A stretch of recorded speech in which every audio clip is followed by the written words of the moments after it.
Welcome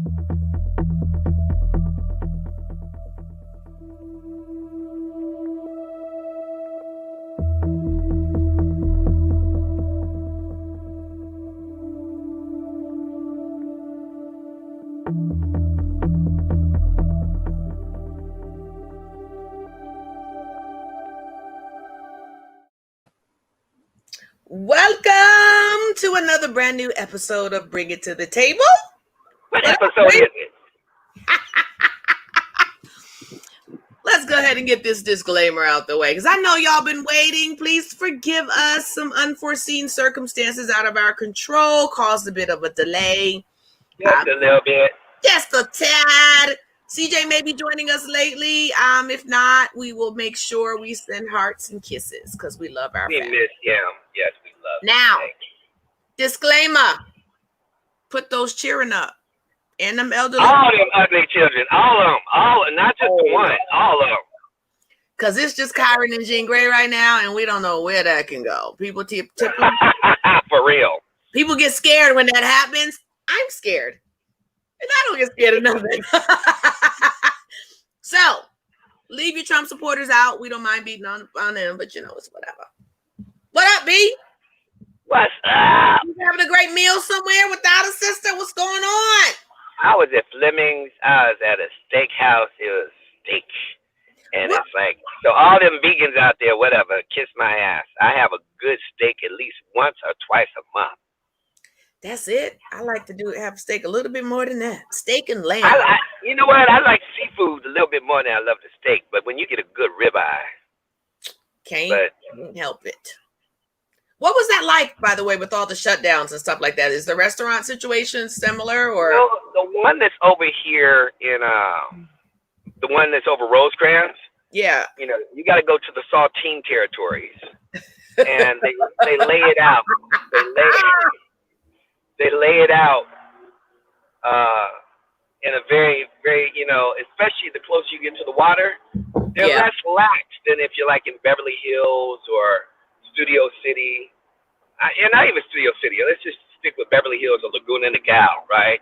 They're very much a stickler. There's certain places I've been to, even for your birthday up there in Hollywood, certain parts of West Hollywood, they're very anal. But Beverly Hills is not like that. No. If you go eat on Cannon right now, they're so lax it's not even funny. Really? Yeah, I've gone there probably maybe 2 or 3 times a week. But I will say this past time I was there Sunday, the restaurant made an announcement saying, guys, we really appreciate everything. Because they've been staying open until 2 a.m.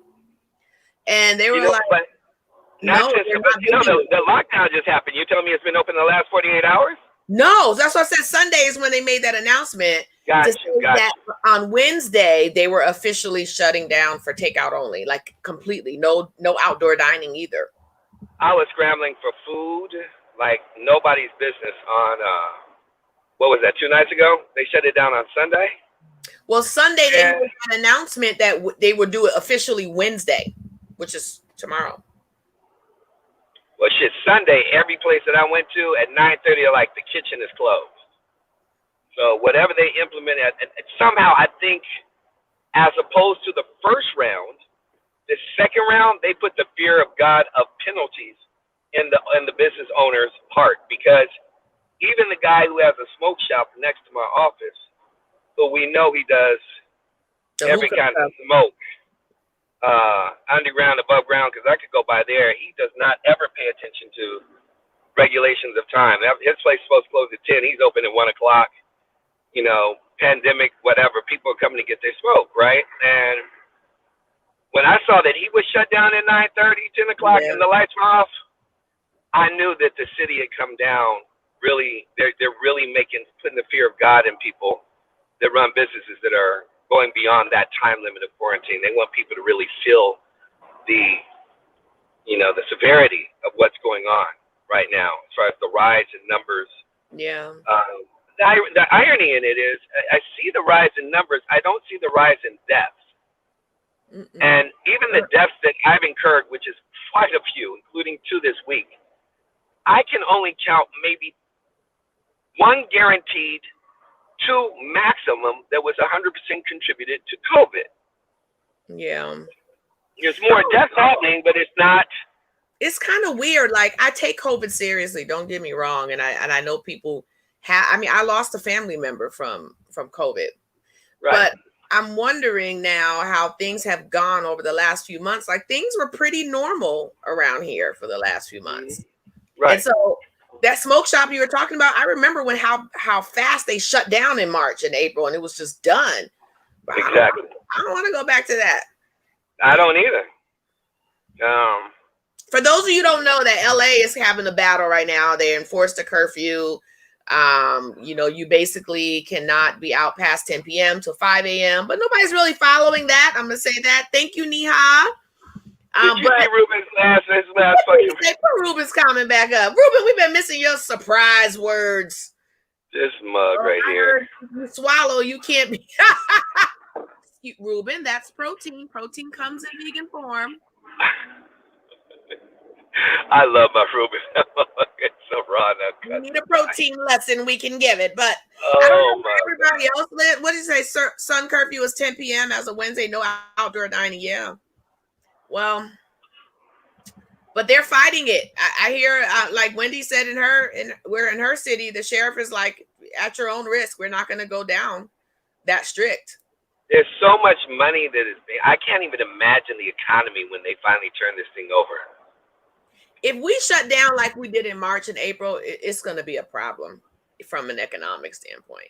And I don't think it's necessary. I think they just need to beef up, like the cocktail centers the cocktail that they gave to the president. We have cocktail centers out here in Northridge. I don't know if you know. And a lot of people have been taking them and have been recovering quickly from COVID, but they don't really want to say much about it.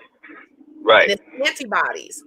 They need to just beef up those types of things and enforce the mask and whatever. I'm over this COVID shit. I promise you. I'm fucking tired of it.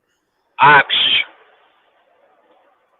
mean, it was bad enough that nobody wants us in their country and everybody else can travel between 12 and 13 countries underneath the European veil.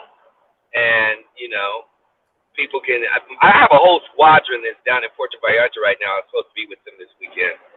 Are you going to go? They're in Puerto Vallarta right now. I mean, my boy, Kevin Boyd and my other boy Darren, all of it's about a squadron.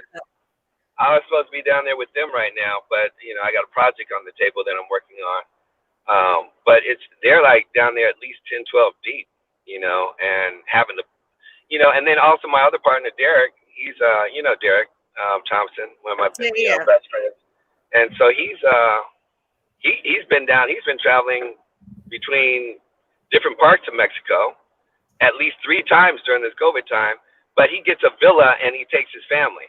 So he's vetted everybody that's with him and maybe 1 or 2 other couples that have been with him before, and will be there after this COVID time. So, I guess it's just different ways of just rearranging. I believe we can go to Puerto Rico and we can go to Mexico, and you can go to different countries based on each country has their own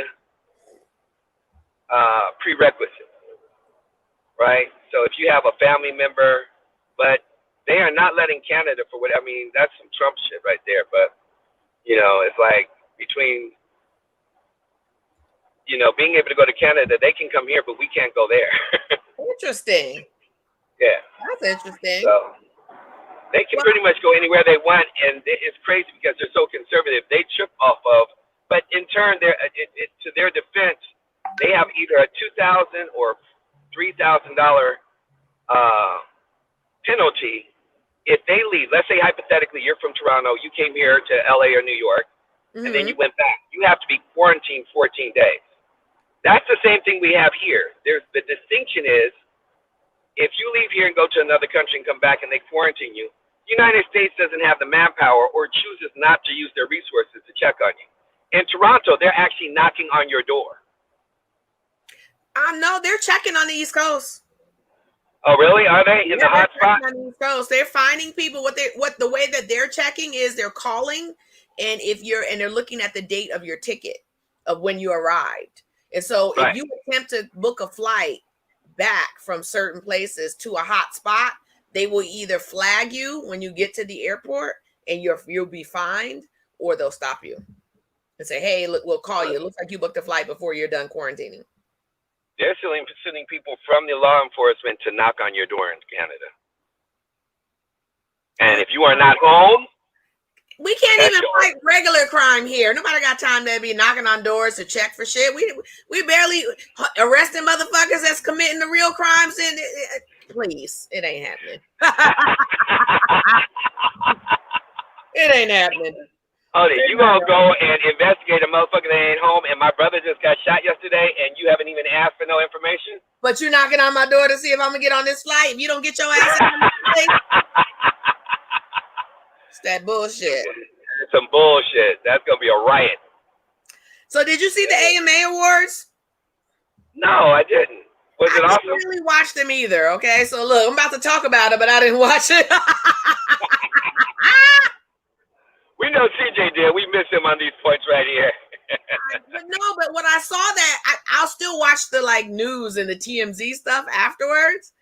And I saw that The Weeknd showed up with full bandages on his face at the award show. Look, to request to accept his award. Like, what the fuck? What the hell? And I don't know if he had plastic surgery or... That nigga looks mummified. I don't know. He was sending a message based off the music and persona that he was promoting from his album, After Hours, in the short film he made for Blinding Lights. And whoever his PR person is needs to be fired. He was doing that to warn people against drunk driving. That was some Lady Gaga shit, bro. Like, what are you doing? Like, what are you doing? I'm telling you, I love Weeknd, but he has to be hanging out with Kanye or something. He has to be. They gotta be taking the same drugs. Sad. So I don't know. I had an interesting conversation, and I know this is really, really. Oh, thank you, Dwight. I thought you was talking to me. You mean his jacket or mine? No, I'm kidding. He's talking about your jacket. I just want to say thank you. Well, at least he can talk about your hair, and I know he won't be talking about me. Fucking facts. Because you ain't got none. So we were having a conversation at work about dating someone you work with professionally, right? And I know you don't necessarily work in a corporate environment, but the bottom line is work, right? Right. What is your take on that? Give me 120 seconds. I'm going to hop off this so that there's not a feedback, and I'll be on my desktop in a minute. Too much fucking time to think about the right answer. Whatever. We'll wait. Please do. Mm-hmm. So what I'm asking is, do you think it's okay for people that work together to date each other, like multiple people, sex in the workplace, basically? I have a take on that, and I know B has a take on that, and it may be different than mine. So here's what I will say. It's a no. It should never, ever, ever fucking happen. You give away your power when you do that. In the corporate environment I work in, we actually make you sign love contracts if we find out that you're dating someone that you work with. Yes, it can get messy. And when people do it, it actually greases my spine, and I lose a little bit of respect for people who do that. I'm just like, you don't have the business wherewithal to know that that's a no, and you choose to do it anyway. I think equal opportunity is fine, like orgies. Fuck that. It causes problems, and people don't know how to behave and act. Work husbands and wives. Okay, so is there an exception to the rule? If you guys were already married and you end up at the same company, or it's your company, right? And you guys don't necessarily work in the same department, I still think it could be messy and it shouldn't happen. But if that happens, I've seen that, and I've also seen it work. But if you are a single individual, a single female, a single male, and you start hanging out with your coworkers and date someone you work with, if I'm in a leadership role, I will think twice about hiring you in one. I actually won't do it. Don't eat where you shit. Fucking fact, Sharon. because it does take a certain level of maturity. It takes a certain level of understanding and wherewithal to be able to handle that. And I think once people know that it is an EEOC nightmare, 100%. And as a leader that's been in a senior leadership role, I won't deal with it, which is why we actually have love contracts in place. Has anybody else heard of the love contract? Do you guys know what that is? So love contracts is where both parties are pulled into an HR situation. They're asked to sign it. And if anything goes left, if anything in their relationship bleeds over into the workplace, we have the autonomy to fire both of you. One of you won't get fired.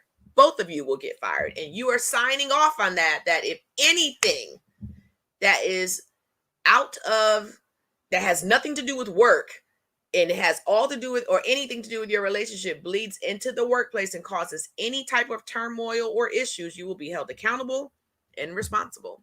So my ex-boss has promised his mistress coworker my position. And that's the other thing.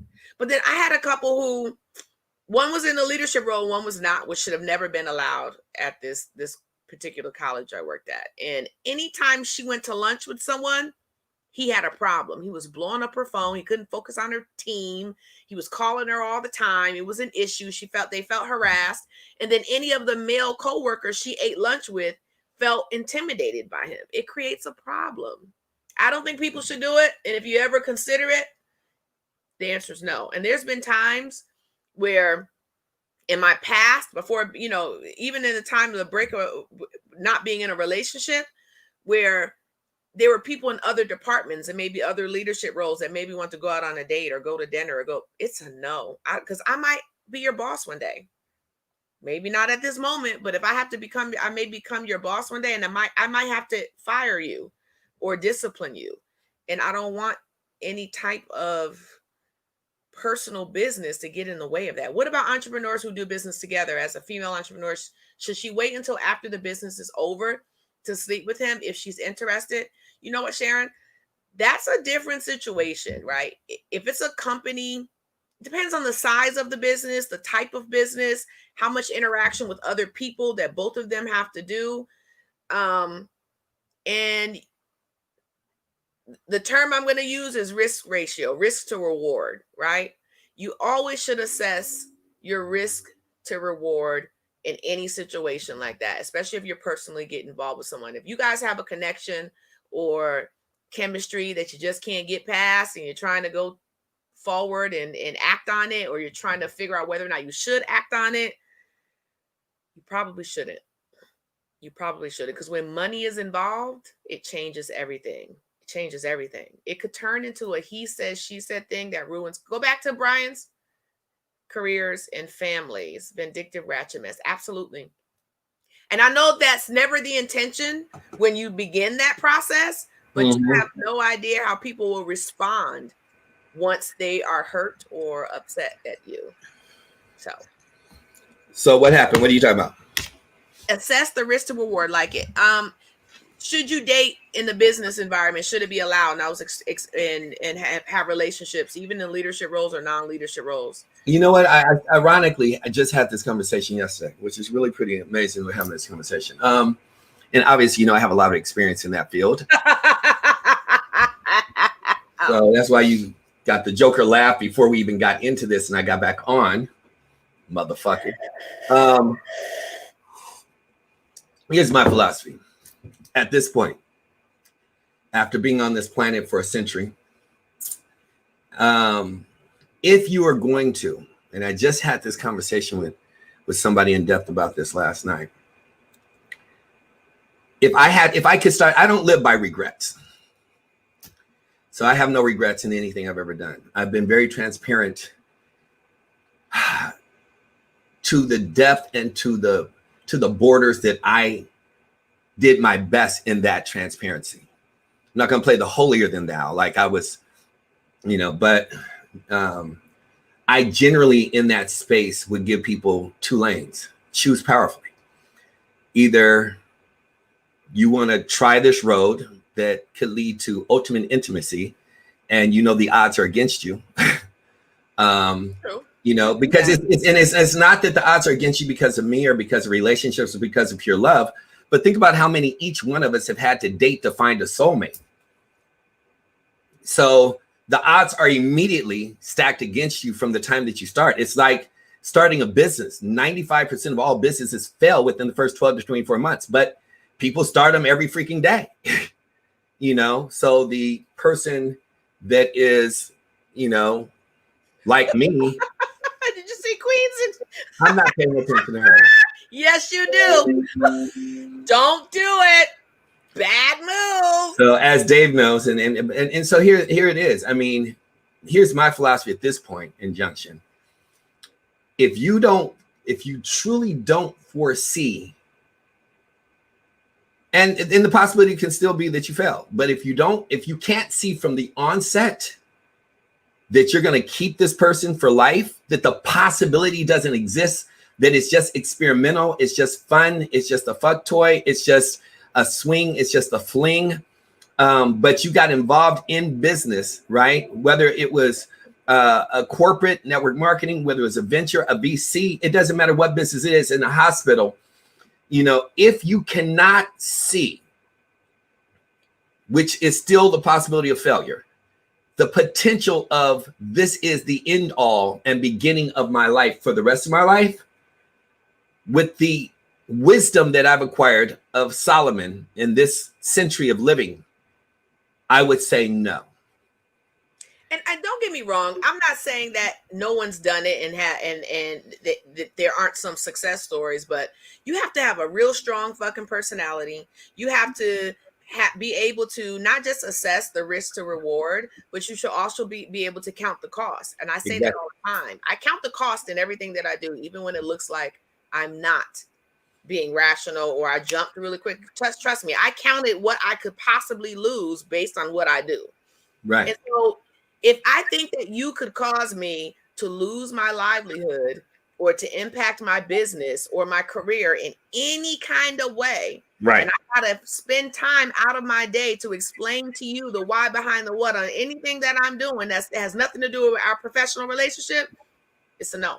It's, you know what, and it becomes a catch-22, because it doesn't matter what realm, whether where you work at or whether, you know, it's in a regular structure, if it's an investment environment, everything comes down to power and influence, right?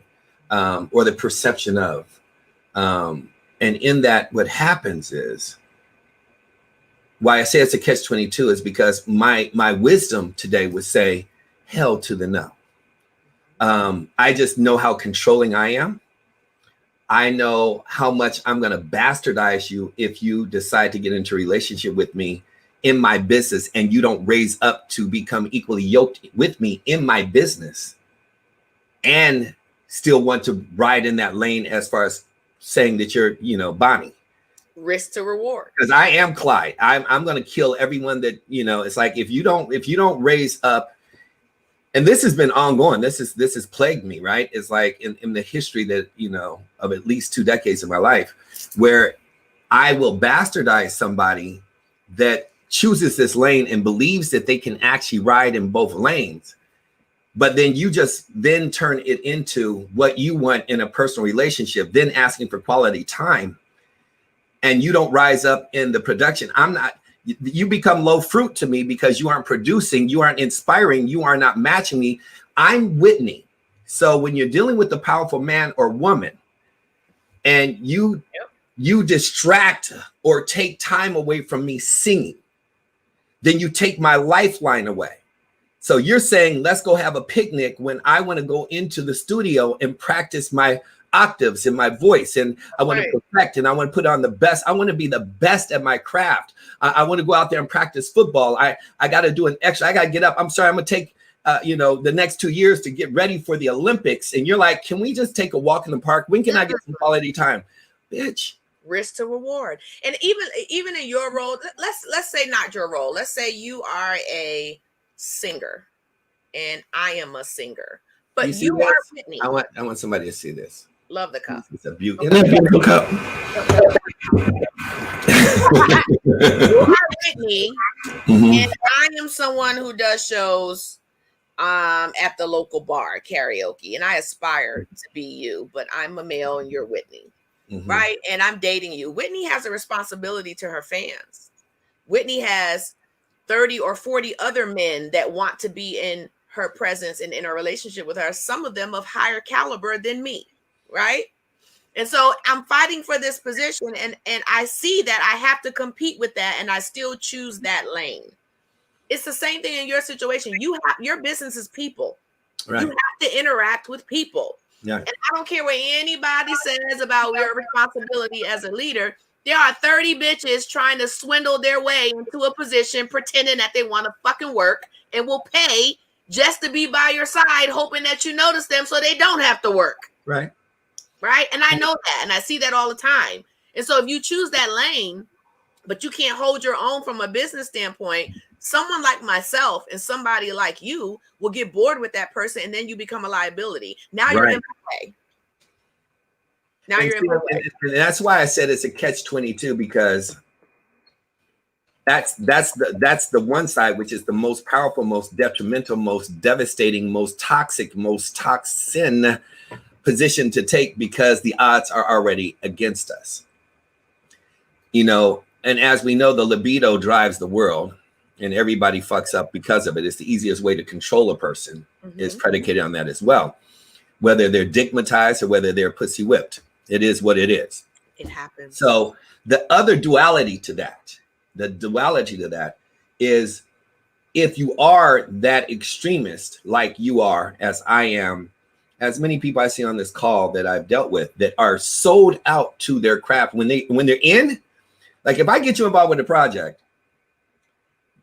I know that out of my influence of how I've been in your life, that you will do anything I ask. But to say that you would do it at 100% commitment, meaning your soul is into it, is not. So if I cannot give you something that serves your soul, I don't want you a part of it. That's right. For whatever reason, there's a block, whatever there's an issue, whatever it is, we have to be on the one accord congruently to win a championship, to get a chip. You know, I was looking at Montreal. Why Montreal left Clippers is because he has the same, listen to me when I say this, because you and I understand basketball. If y'all don't understand basketball, I'm sorry for you. Montreal has the reason I revere this Negro is because he has the exact same mentality that Jimmy Butler has. Whatever it takes to win. If we are not here to win, it's why Jimmy, and I showed this on a training call last night, it's why Jimmy left Minnesota, starting with why he left Chicago, then why he left Minnesota, and why he left Boston until he found a home of a whole bunch of embryos. He took a bunch of, because I don't know if you know the story, he actually, while he was with the Timberwolves, he actually said, "You need me." He told that the coach and the GM. He said, "Y'all need me." He said, "I'm going to show you this." He actually, and everybody knew about this. It reminds me of my greatest embarrassment in my life. And at one point, he's going to look at this. There's a guy who lives in LBC that became a professional football player. He was a beast as an athlete. His name is Chucky Miller. 99% of California knows who he is. You know he is if I just pulled up his stuff. But Chucky Miller and I are really tight. It's like one of those people that you never see, that you've known for 30, 40 years, but you pick up the phone and know that they'll go to war for you, and you go for war for them. 8th grade, I came out of CPT. I then went to Carson when all the gangs were rising. My father was the godfather. He gave up and put us into a condo, a duplex, so that we could save money to live into one of the wealthiest neighborhoods in the world with the best education system, which is why he placed us here. Our education system in my high school matched the top 3 schools private in the world for high school. He's like, so I can give my money to the education system, or I can buy in the wealthiest neighborhood and get a free education for him. My father was a beast. That's what he did. So Chucky Miller, and a few people on here I know is going to pop up and say I know who he is, but Chucky Miller, it was 8th grade. And it's one of those life-changing moments. I was one of the best I played on every best team that was playing ball. I mean, Eldridge Hudson. I mean, the names keep going to those that play professional. Chris Washington, his father and my father grew up in Victoria Park, for those that know Carson. created every program that was there. My father, the traveling team, everything, right? And so from the time I was born, damn near, all the way up until 6th, 7th, 8th grade, I was groomed to play in the elite group and go pro. Because most of the ones that did, they at least played, you know, top league, UCLA, Duke, you know, the list just keeps going. So here's what happened. Chucky called me out. Chucky, because Chucky would walk. It was, you know, when them slubbing like gangster walks, like never in a rush nowhere, just gliding like a Spike Lee movie. Like what? And it irritated the shit out of me. I'm like, who is this nigga who thinks he's all that? And he's just walking around like he's just, you know, and he's an athlete and everybody just praising him and doing that and doing this. I was like, whatever, you know, fuck you, whatever. So we ended up having beef with an attitude with each other. I was the new booty to the school, so I had no idea of LBC. I'm coming from CPT. He said, Negro, for lack of better words, meet me after school. And if you think you all that, let's play one-on-one. When I tell you it was bigger than a gang fight, and people from Poly, people from Wilson, people from every junior high school came to see the two of us play. And when I tell you that I did not see the ball but once, and he did 12-1, and I was the most, to this moment, I can remember my 8th grade, that moment in my life was life-changing. To never underestimate, no matter how great you think you are, there's somebody better. And it was the most embarrassing moment in my life that humbled me. Needless to say, this Negro went on to play and became Pro Bowl award winner at UCLA in football, and then played pro football with a major contract. This Negro was the ultimate athlete, but he knew how to turn on a switch. So when he went on, it was on. He's the one who groomed everybody from Dre, everybody in NWA. I mean, all the way Snoop, all of them followed this Negro, Chucky Miller. My little brother, Tyus Edney, the last time UCLA won a championship, followed Chucky Miller. And when you look at this duality of what we're talking about as far as dating, what I'm saying in that platform is when you have to spend all your time on a campus, and that's all you have to look at, that's the other death trap, because you have no social life except for the pickings of that which is around you. And then identifying people that have a common interest going where you're going. So unless you develop yourself to isolate yourself for short periods of time, and when I say short periods of time, it's 4 years to go to undergraduate. It's 2 years to go to a 2-year junior college, or to go to a culinary school 1 year, or to develop a craft on cars 2 years. As you develop yourself, the greatest lesson a person can actually take home is develop who you are, and then the world will stand in line for you. But if you commingle, as a leader, though, you do have a greater responsibility. Much greater. I think about the times where I had a staff over 75 or more. There's the new people that just got started, and then there are your seasoned reps, right? And your seasoned reps are helping. They're already in the boat rowing with you, and then you got these new people on the boat that you do have an impact on what direction or decision that they make. And if somebody is interested in you in a relationship or boyfriend or girlfriend type of situation, and you allow it, you're putting yourself at risk, but you have more experience on this ship than they do, which means you have the capability to save yourself, and you may have to throw them over. Right. And so I just think that it's a totally bad idea. But it is a totally bad idea based on the fact that I've never seen, I'm not gonna say never, it's like you never say never, because then shit happens. Then it happens. The odds are there are very few people who actually make it in under any circumstance. Yeah. So to put yourself underneath duress and underneath the microscope and underneath scrutiny and underneath the whispers, and God forbid it be somebody that's in a relationship, or even worse, somebody that's married, because you're there with them all the time and you have a common interest. It goes back to kind of like why I'd say over 60, 70% of all relationships, I think it was 80% I heard, of most people that cheat with somebody who's close to the person, to the couple, the relationship, or the, like, it's one of your best friends that I would cheat with if I was going to cheat in 80% of the circumstances, because, you know, it's like your girlfriend is hypothetically, you know, Michelle or Monique, and I'm going to them to be able to figure out how to get back in your good graces. Either I fucked up or you have an attitude about something. They're consoling me, thinking they're helping you and that they're trying to do good by me. You've already screamed for the first year how great my dick was and how great the relationship was, how great I was. Now there's one glitch in the relationship, and your friend is consoling me, and they've been sitting in the audience the whole time listening to how great you've made me. Let me correct those stats.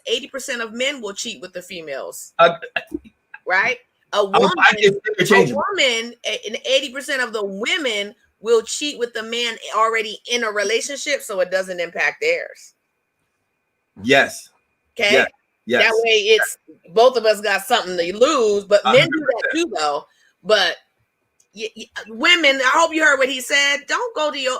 This is my advice to you, woman to woman.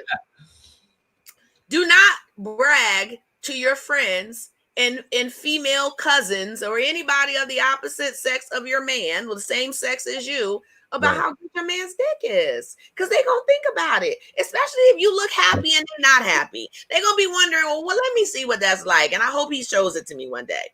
It's none of that fucking business.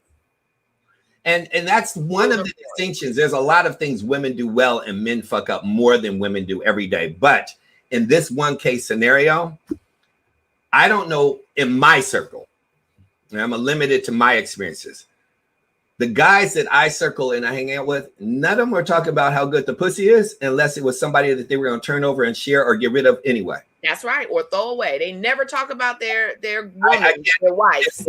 And I can go back in history to the ones when I did talk about, or my boys talked about, it raised an eyebrow like, well, shit, I want this.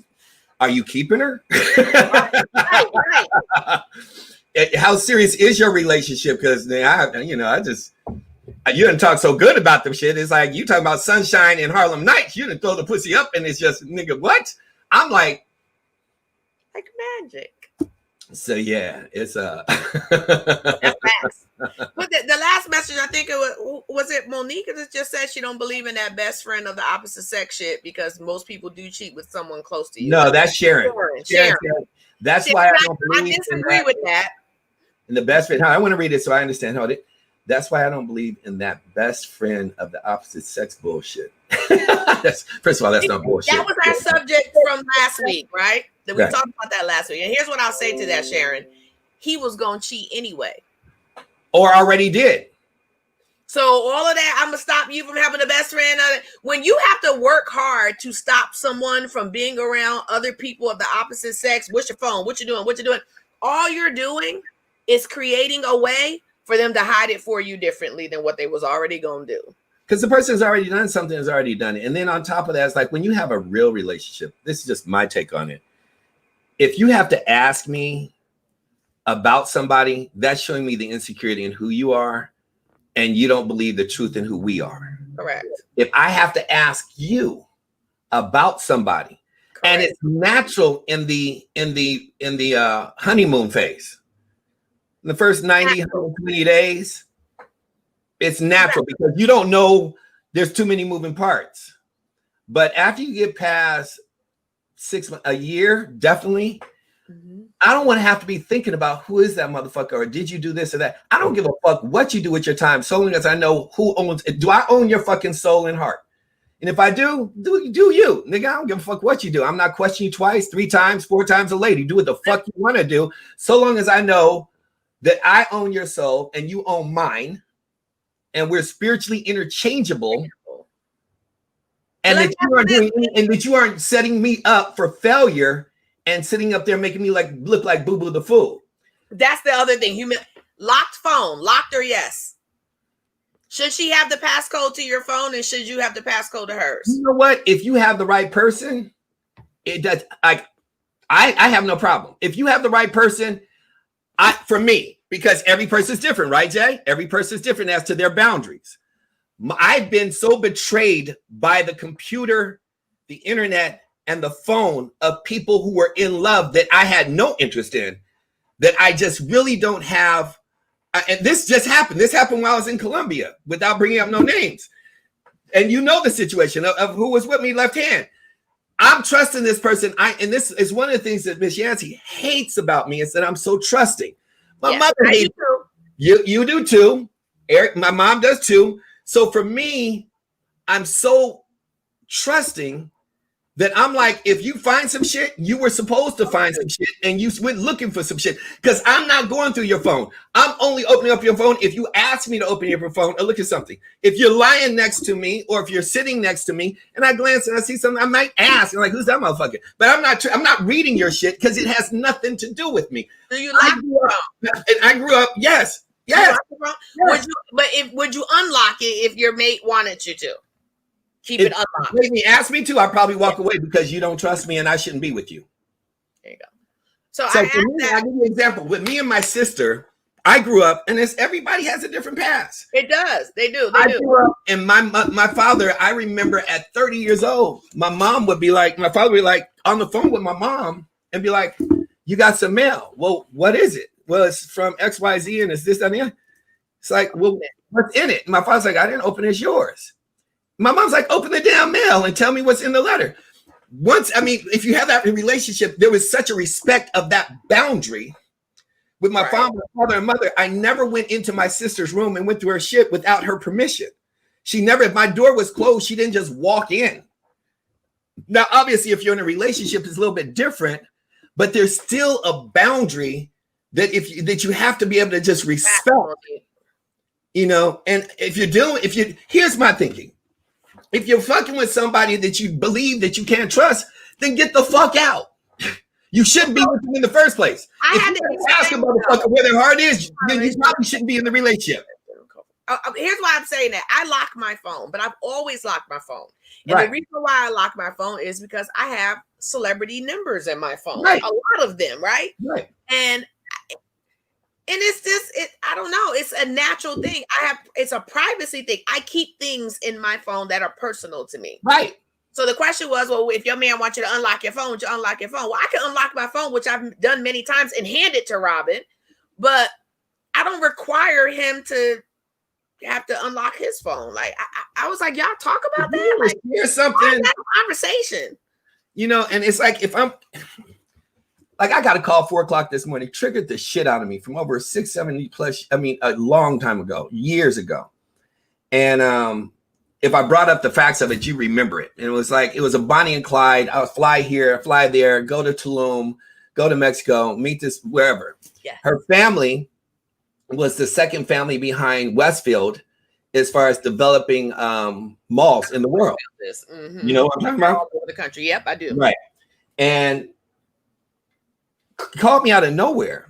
And I'm like, the fuck? Right? And I was like, I just happened to be up, but you already know my hours because we were in a serious relationship. So, but we haven't talked in you called one time 6 months ago, a time before that, a year ago. What the fuck? What you want, right? What you want, right? It's like, I just want to be friends, this and the other. And she wants to talk about back then. Nigga, you're married now. You got a motherfucking, why? It's 7 a.m. where you are because it's 4 where I am.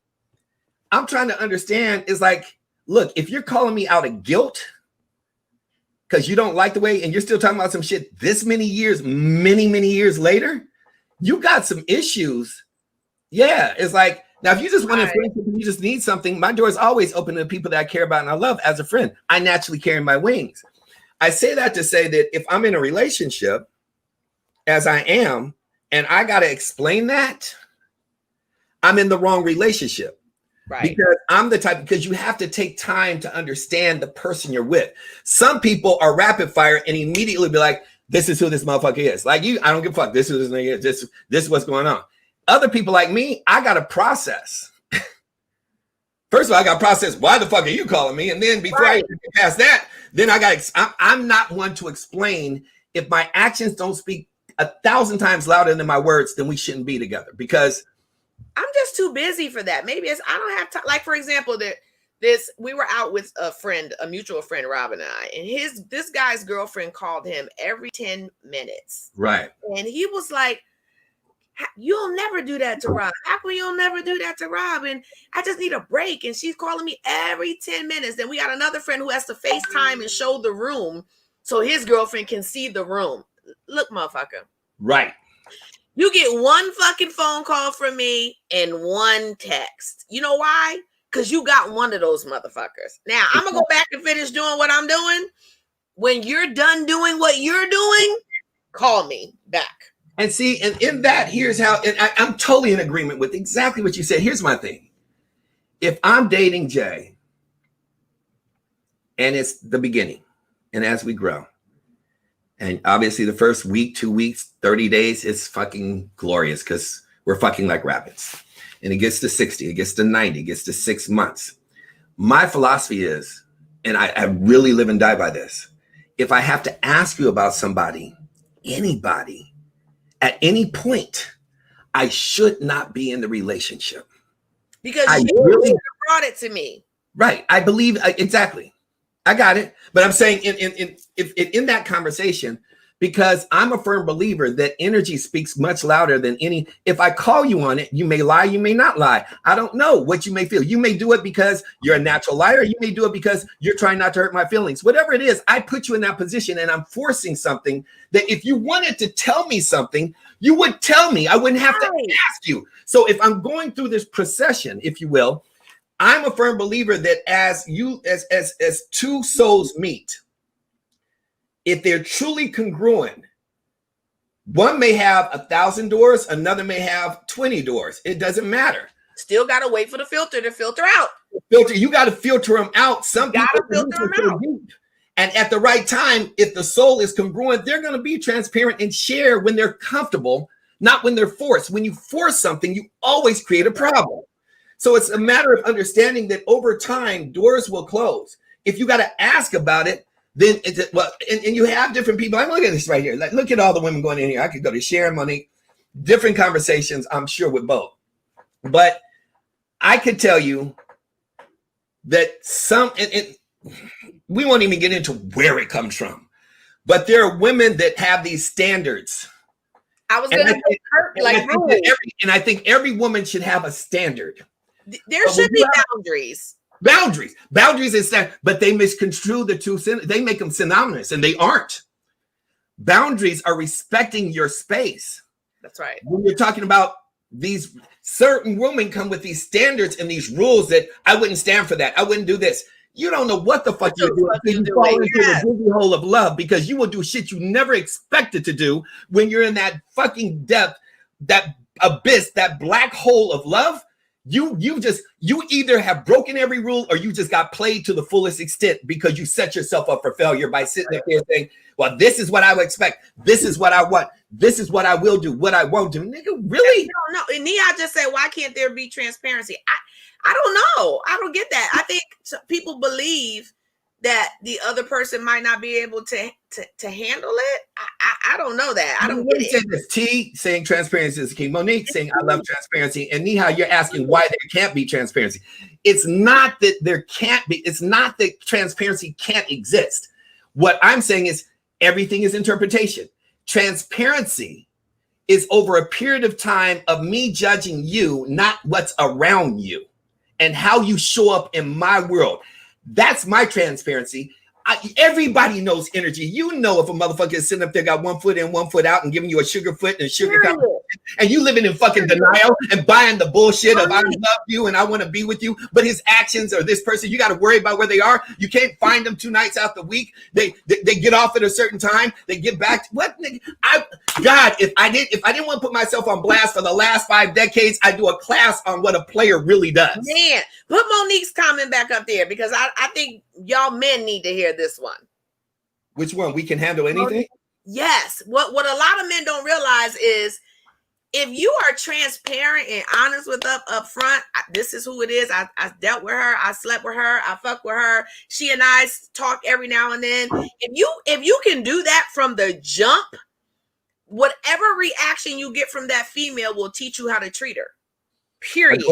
Agreed. She will say, all right, he's keeping it 100 with me. I can do the same thing.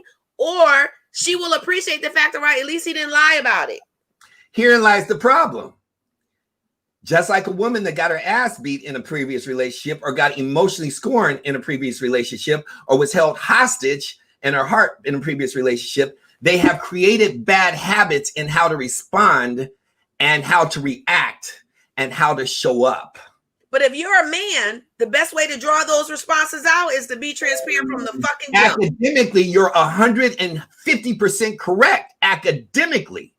But based on how a person has been entrapped, has been cornered, has been lied to, has been fucking played, is going to be the way he actually shows up. And I'm not justifying it. I'm not saying that's the right way. I'm not saying lying or walking in the shadows or not being fully transparent is not the way. I'm saying when you find a soulmate, they will see you for who you are and allow you the space and room to grow into who you need to be if you aspire to be the best version of yourself, which most don't.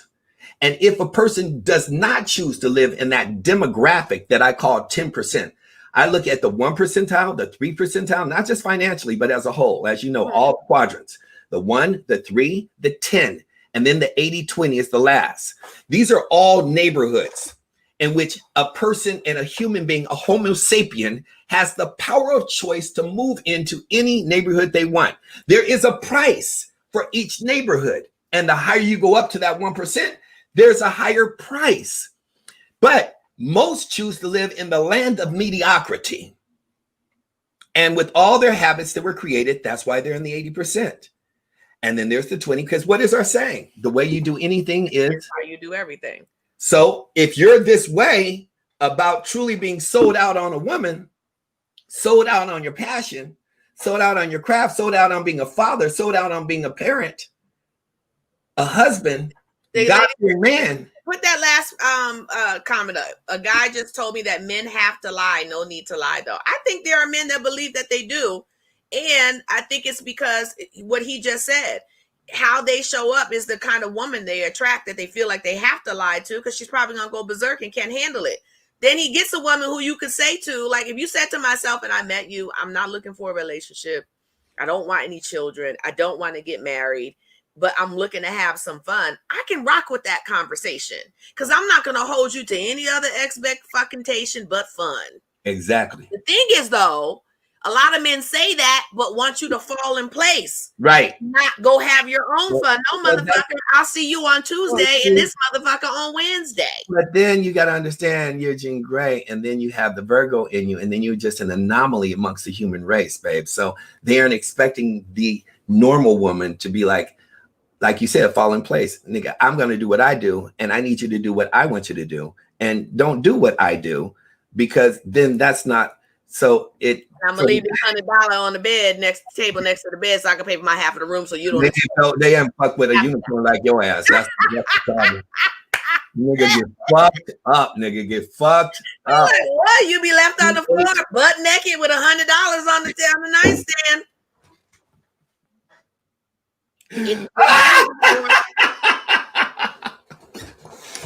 Had to go. Where you going? I gotta go. Why are we asking questions?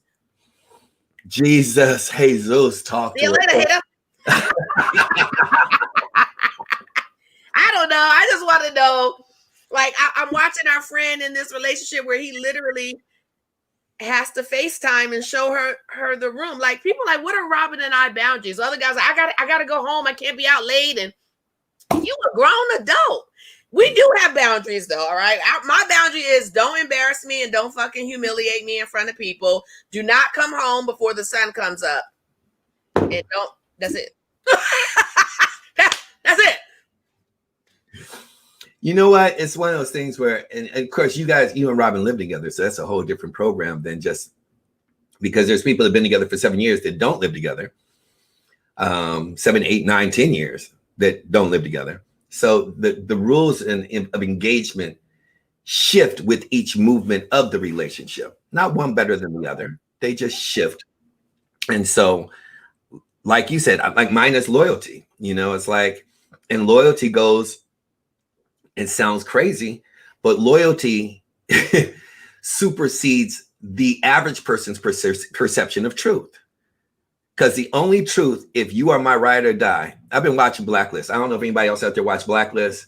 You got to watch it. Oh my God. Blacklist. Okay, I watch it. It's on Netflix? Yes. Okay. So, keep it simple, T. Keep it simple, Cass. Yes. yeah. Keep it simple. Yeah. You use the word loyalty, but you know the question that you have to ask everybody is, what is their definition of that? Well, there you go. And so here's what it is. Yours. So that's why I want you to watch Blacklist. It's too much to explain, but Dembe is like my Dom. Okay. And then Mr. K, who is a female, is like Miss Yancey. Okay. And there's a part there's one of you're in there. I mean, everyone in my world is in the movie. Who am I in there? When you watch it, I'll share with you. But it's you have your loyal core. And so one person said, you live outside the box. You don't follow the rules. You're killing people. You got this, that, and the other. Anybody who's not loyal to you, they end up dead. And it's like, and so your laws are not applicable. What's that, CJ? Hello, everybody. Hello. So your laws are not, and so the masses and the head of this realm is saying your rules of engagement are not like everybody else's. They aren't real. And he's saying, for me to get you the information you need, for me to protect you the way I protect you, for me to actually access information, is for me to live in the world that I live in that is not a part of your world. You only know your world because of how you were conditioned. That's right. So my world, I have a code. And if people because I had to create my own world to access worlds that you don't have access to because of your fucking rules and regulations and living by a law. But that's not how the big world plays. That's right. So in the big world that you want access to that information based on your principles, the information supersedes and conflicts with your principles. Because you don't understand until you get all the information, and all the information lives outside of your rules and regulations. And so now I have to create that. So the only people in my world need to know that the truth, the justice, and the loyalty is amongst the honor of thieves, amongst us. There can be our code, my truth, that is everybody else's falsehood or lie. Everybody else dies except for what happens between right here. I had someone that you and I both know that can't come to my house one time to show. We were talking about trading, and they were helping me set up my trading account and all that stuff. And it was a while back. And they only interacted with me at work. And when they came over to the house, I had cooked all this food, and it's something that I didn't think about because it's normal. But anytime we have people over and I cook food, I always ask Robin, does he want me to serve him first or everybody else, whether or not he's hungry, right? And he heard me ask that, and he was like, "What, you asking him that question? You don't move like that at work. I thought you would be a beast here." And I was like, "Hold on. At work is work." I was like, I don't come home to want to be the person at work. At home is peace. And yes, I do ask him, does he want to eat first before you? Well, that's submissive. Right. Okay, that's your definition of it. I just thought it was a good question to ask the person that live here because it ain't you. And so people think that people will gather a perception of you, and then they will define words like loyalty and friendship based on how they see you interact in a small box. Right. No, in a small box. My loyalty definition for myself and Robin might not be the same thing as you. And it's the old adage, like a real friend is going to be the one that, helps you bury somebody and doesn't ask questions second. It's like, look, you need help? You need them buried? I didn't do it, but I'll help you do whatever's necessary. That's burn your fingertips, love. Burn your fingertips. It's not everybody's way of living. And I understand people have a different principled way of thinking. But what I would ask that person, I would promise and guarantee and assure that people live this higher than thou, this holier than thou life, live a subpar life and experiencing life as it is, because they have not learned how to develop a wall of the people that serve them and that they serve back at a higher frequency that supersedes what their interpretation of principles are. It goes back to my saying, people, you are the kind of friend that you have, period. So if Agreed. you don't have none, I certainly agree with that. it's because you're not one. So when I hear, it's one thing I hate to hear women say, I don't deal with females. I don't have a lot of female. I have amazing female friends. But when I hear women say, I don't deal with bitches, and that's why I don't have no friends. It's because you're not checking yourself. Right. You are the kind of friend that you have. And I'm not. The reason why you hear me say I ain't looking for no new ones, because I already have amazing ones. And if I make a new one, great. But if I don't, I'm good. So what is the subject that I missed? Because I'm keep hearing about friends and bullshit and friends and shit and bullshit and more friends. So we talked about sex in the workplace first, right? Is it a yes or is it a no? And then we kind of shifted to, okay, should you have your mate? You guys are thinking there's like somebody on the set. I plead the fifth on that.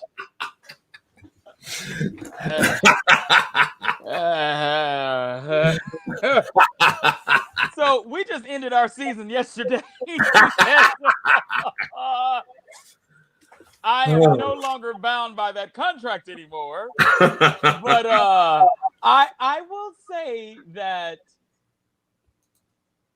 is it acceptable? Meh. Does it happen? Sure. Oh no, we know it happens, love. Oh, we know it happens. Then I heard y'all say something about friendship loyalty. Yeah, we were talking about, if you're in a relationship, should they have your passcodes, and should y'all be able to check y'all phones, and should you stop locking your phone once you're in the relationship and all that stuff? And yeah. No. I don't believe you should have my passwords. I don't believe that you should have that. That's just like, you should know that I have a secret rubbed off. account. I want you to finish that, CJ, but I must have rubbed off on you. You got my Snoopy, you got my Linus, you got my Lucy, nigga, really, you got my whole squad, and I have to be in the sports jacket. I'm mad at you. He all dressed up. Don't CJ? He dressed up because he just left Fleming's having a steak. Which Fleming's were you at? On Rosecrans. No, I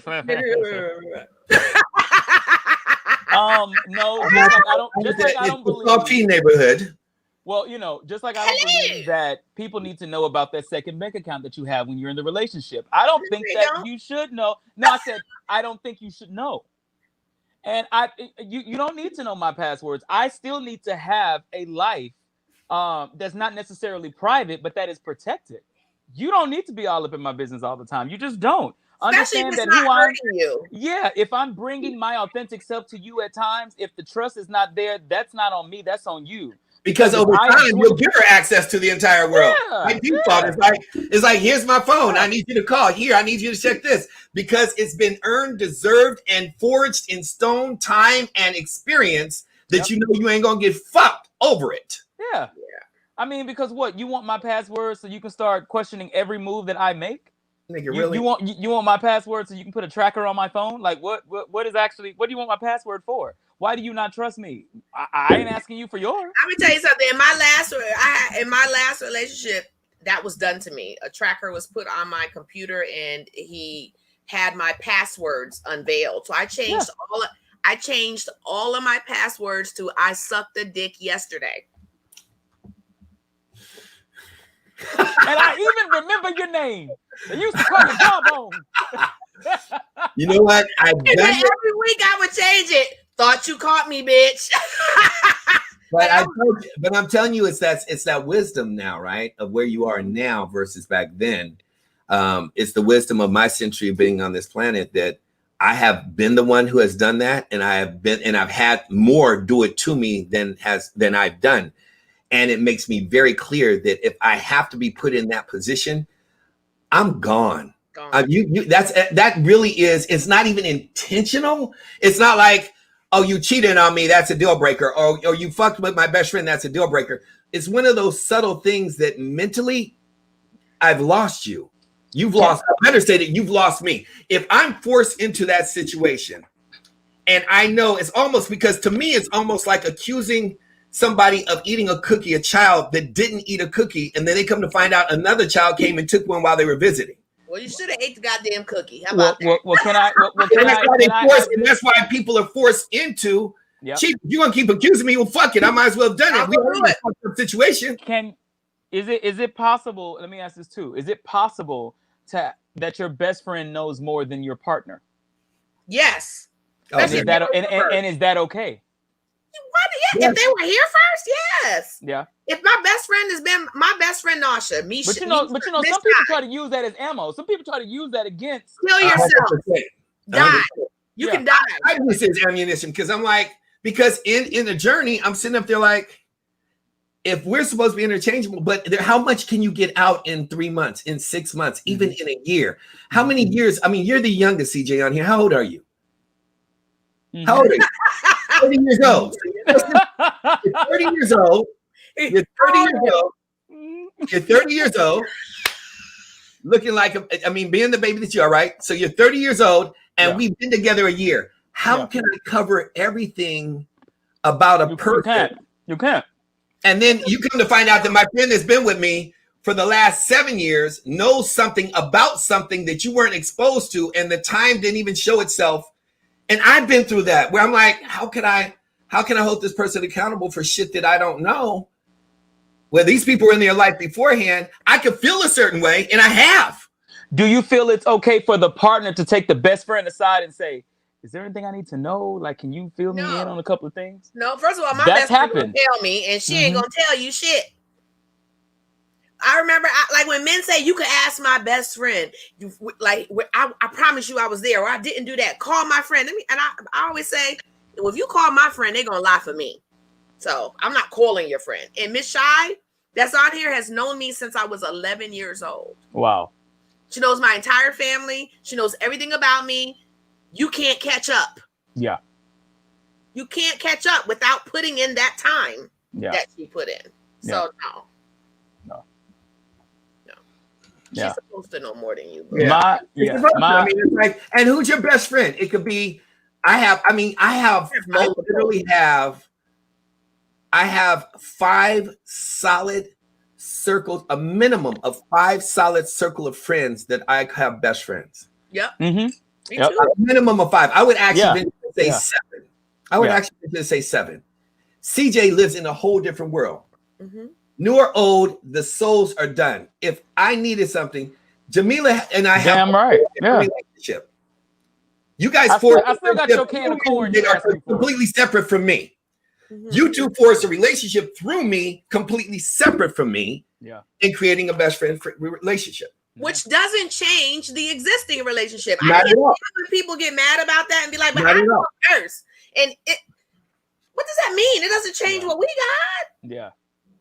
Well, let me say this. I am very over, protective of my friends. I just am. I am too. And I even get to the point sometimes where I am mean because I'm like you, CJ. I'm more protective of you than I am of myself. Yeah. But CJ, you're not like that though. You're not bad like that. No, I don't show it. That's one thing. I'm very possessive and protective of my friends because I love you individually and I love you with such strong passion. And I feel like my protection of truth lies in your hands because I love you just that much to always be honest and upfront with you. And so when I've in the past have had relationships as friends that have literally shat on me, it has caused me to be a little bit more guarded, in certain situations. But with the friends that I have now, because I asked for, if they already know this. I asked God like a year and a half ago to bring me a whole crop of new friends, and then these motherfuckers came into my life. So that's just how it happened. God struck you down. Sorry, but Byron. there's boundaries. Like you've connected me to people. We've connected each other to people. Mm-hmm. I still respect the boundary and will say, hey, is this okay? Or do you want this? And then once the other relationship is forged. Mm-hmm.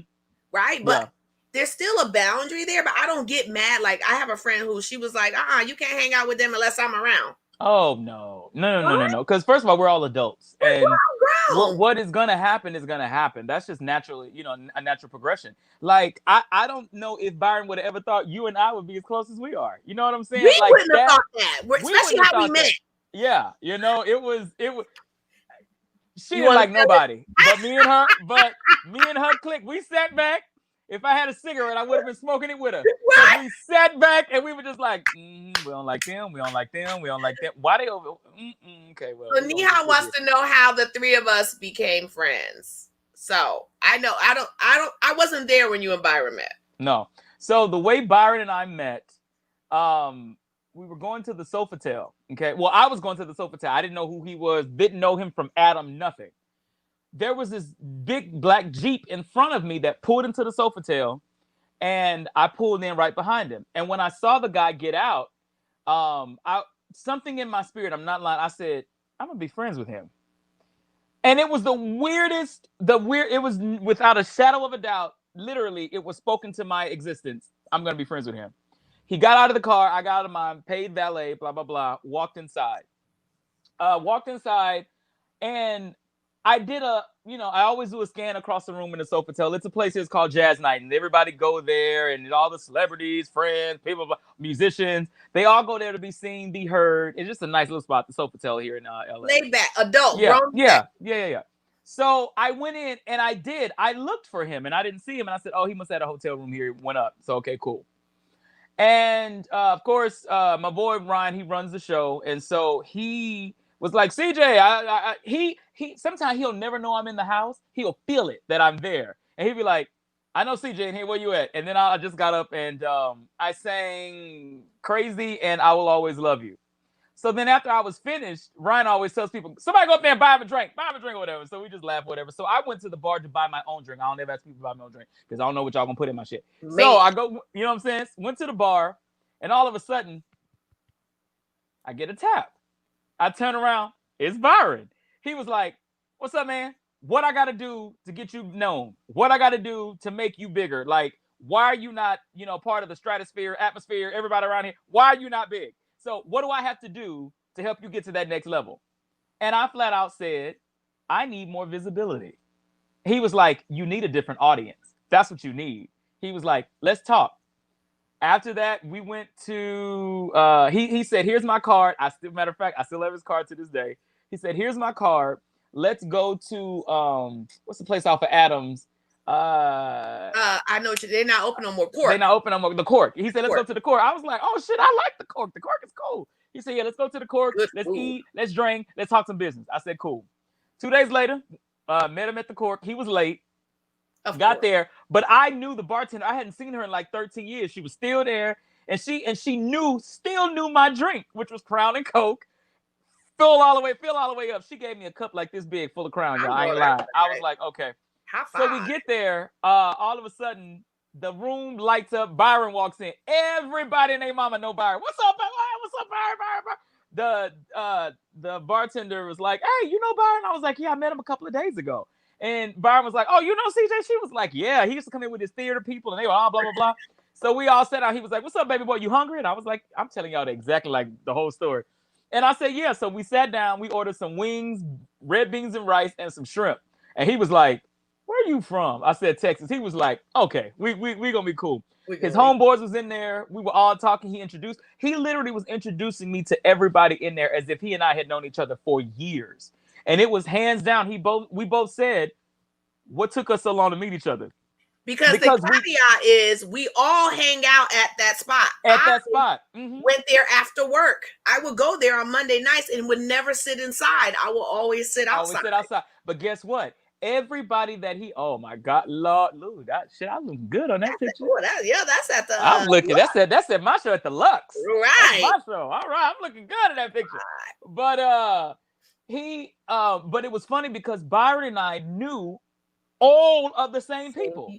Like, it was the weirdest shit he was saying. I'm like, yeah, I've been knowing them for so. He was like, I said, yeah, I've been knowing them for so. And oh yeah, they know him. He was texting people. Do you know? Yeah, no. Tell CJ I said, what's up? It was the weirdest stuff. We knew literally all the same people, but he and I had never seen each other.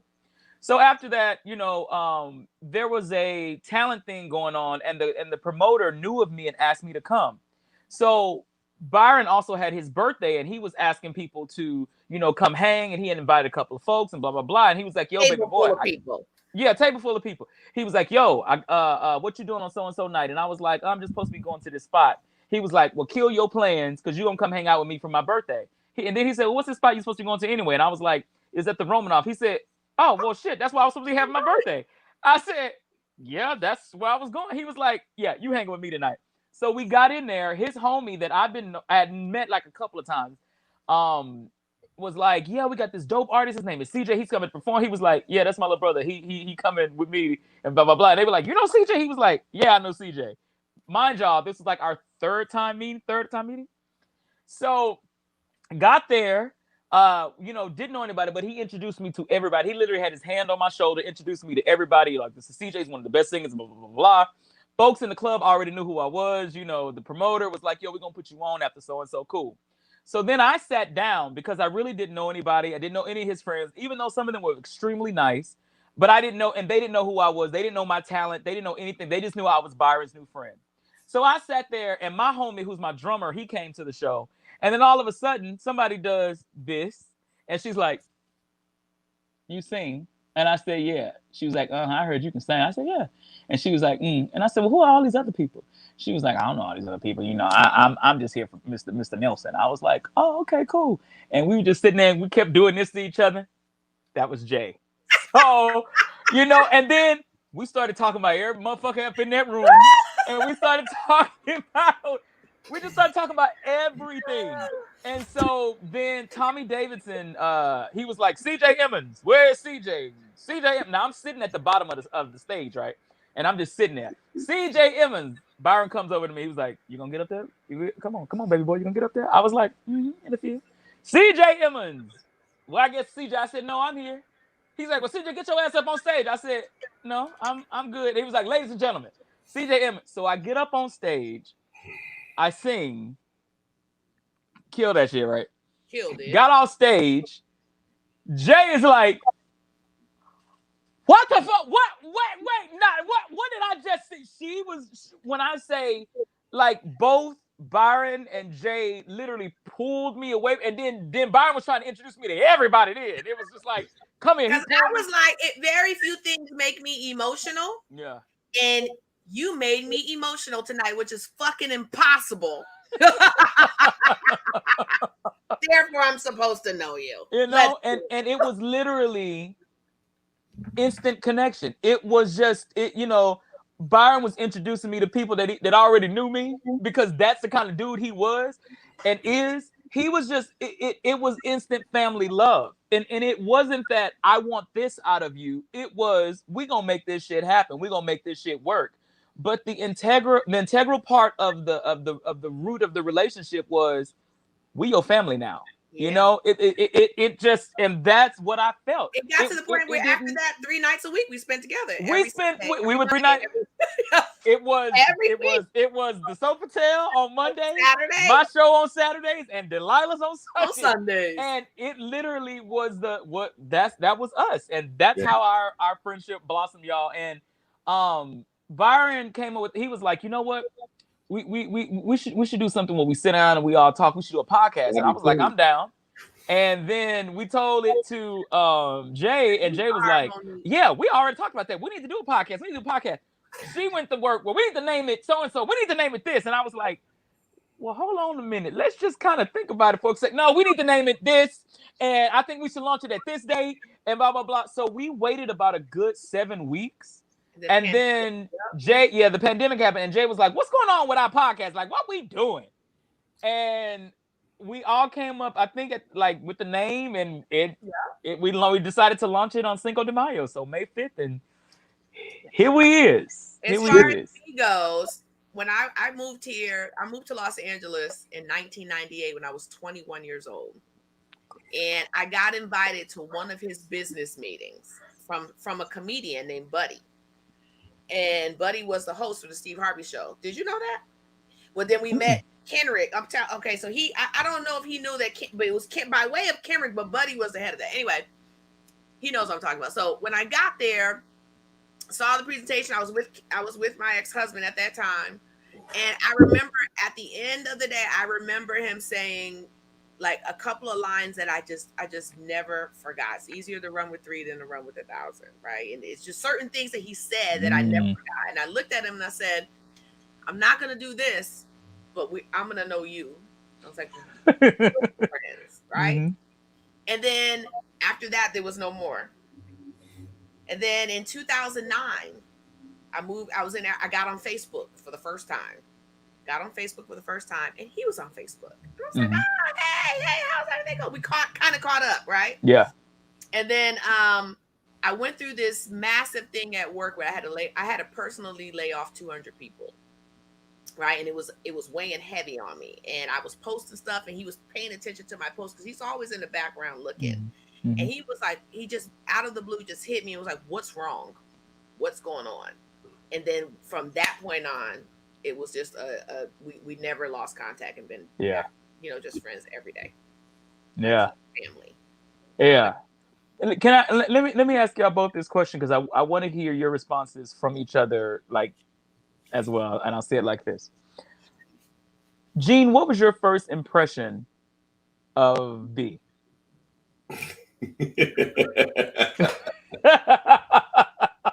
And then B, I want your first impression of Gene. From 1998 to 2009. Both. In 1998, I was like, wow, he's a great orator. He can speak. He's amazing. He loved it, right? It was straight, very textbook. 2009, I was like, who is this playing nigga? This nigga just bitches everywhere. What do you want? Ain't nobody nice for no reason. No. Does this shit, I remember saying that, does this shit work for you? She did say that. I was like, oh, this is brilliant. These bitches is fun. I was like, oh my God, this shit's working. That's some good shit right there, but And then B, what was your perception of Gene? My first perception of you? No, of Gene. Gene. This asshole.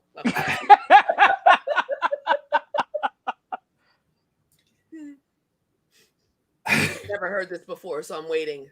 I know. I just asked. Yeah. My first perception of Jay was I've always, I think, as far back as because I came from the entertainment industry. And where if my biggest thing is everybody has a different platform in which and code that they live by. Mine is loyalty. Yeah. And I've always been a firm believer where people run from naysayers or haterade or people that say no.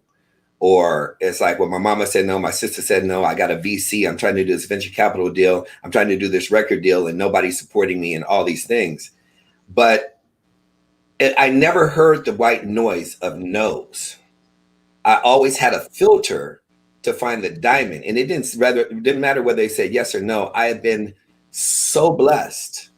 And I say that at the highest frequency of shivering, of God putting discernment on my heart to identify a diamond, whether they were in a coal form, halfway through the formation, or at the diamond level. That it didn't really matter how much of a bitch, an asshole, how much shock treatment she would bring.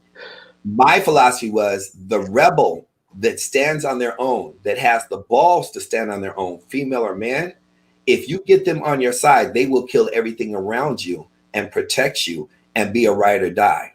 Mm-hmm. I've been off on one or two occasions, but the only 1, 2, or 3 occasions, true story, that I've been off in the last decade has been because of the softening of my heart and being an optimistic, hopeless, romantic.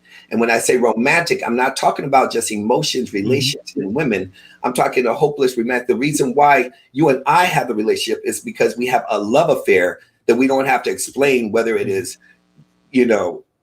for a shallow mind, they're like, oh, so they fucking, fuck you. It's like, but it's a love affair that goes so far beyond adjectives to a spiritual realm that you can't really explain it, and it's what I connected with on Jay and that's why you guys have the love affair that you guys have. Mm-hmm. It's why I have the love affair I have with Robin. Mm-hmm. It's like, it's one of those things that family was meant to fight. That shit is not always going to be perfect, and people are definitely not going to always agree with each other. Mm-hmm. Right. But to be able to identify people that you can ride or die with, and I've been saying it frequently in the last year, and especially since COVID has kicked in, that I'm in this what I call the stage of my life, which is called yes. Y'all see what he went and did, right? Y'all see what he went and did.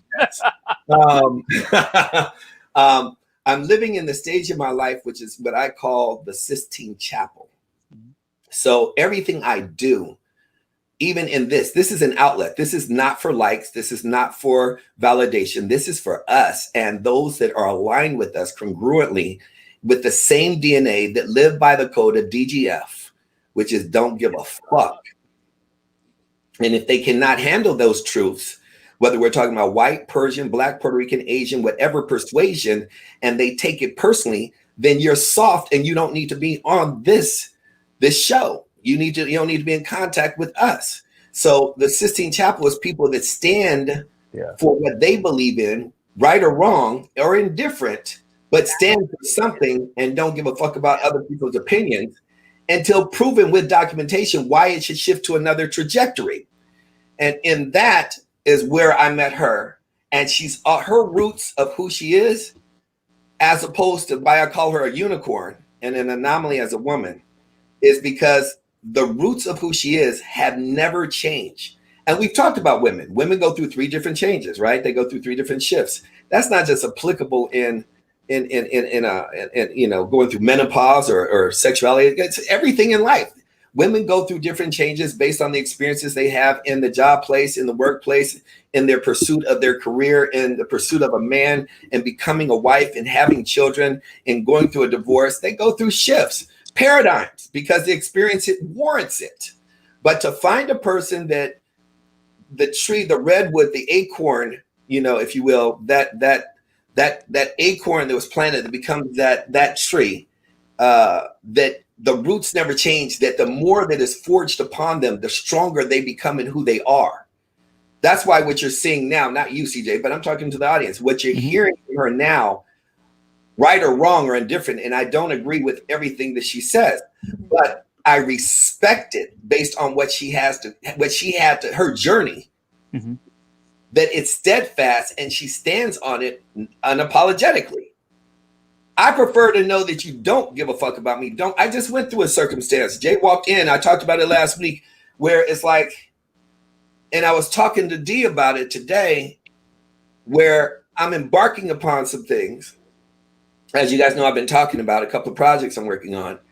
I disassembled it. It hasn't even launched. And I have to eliminate people based on the fact that they are suspect. Now, there's always 3 sides to the story: his, hers, and the truth.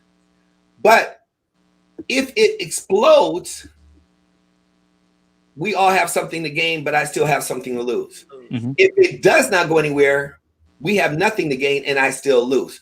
I can't afford 1% of doubt with anybody in my circle. Therefore, it's better to eliminate the doubt and the person, even if I'm wrong, and bless them after I continue with what I'm doing. For all that I built, I don't have time to start over in my life because I gave you the benefit of the doubt. Yeah. Which is why I'm saying, even Blacklist, once you see how this man plays the game, anyone who betrays him, he kills.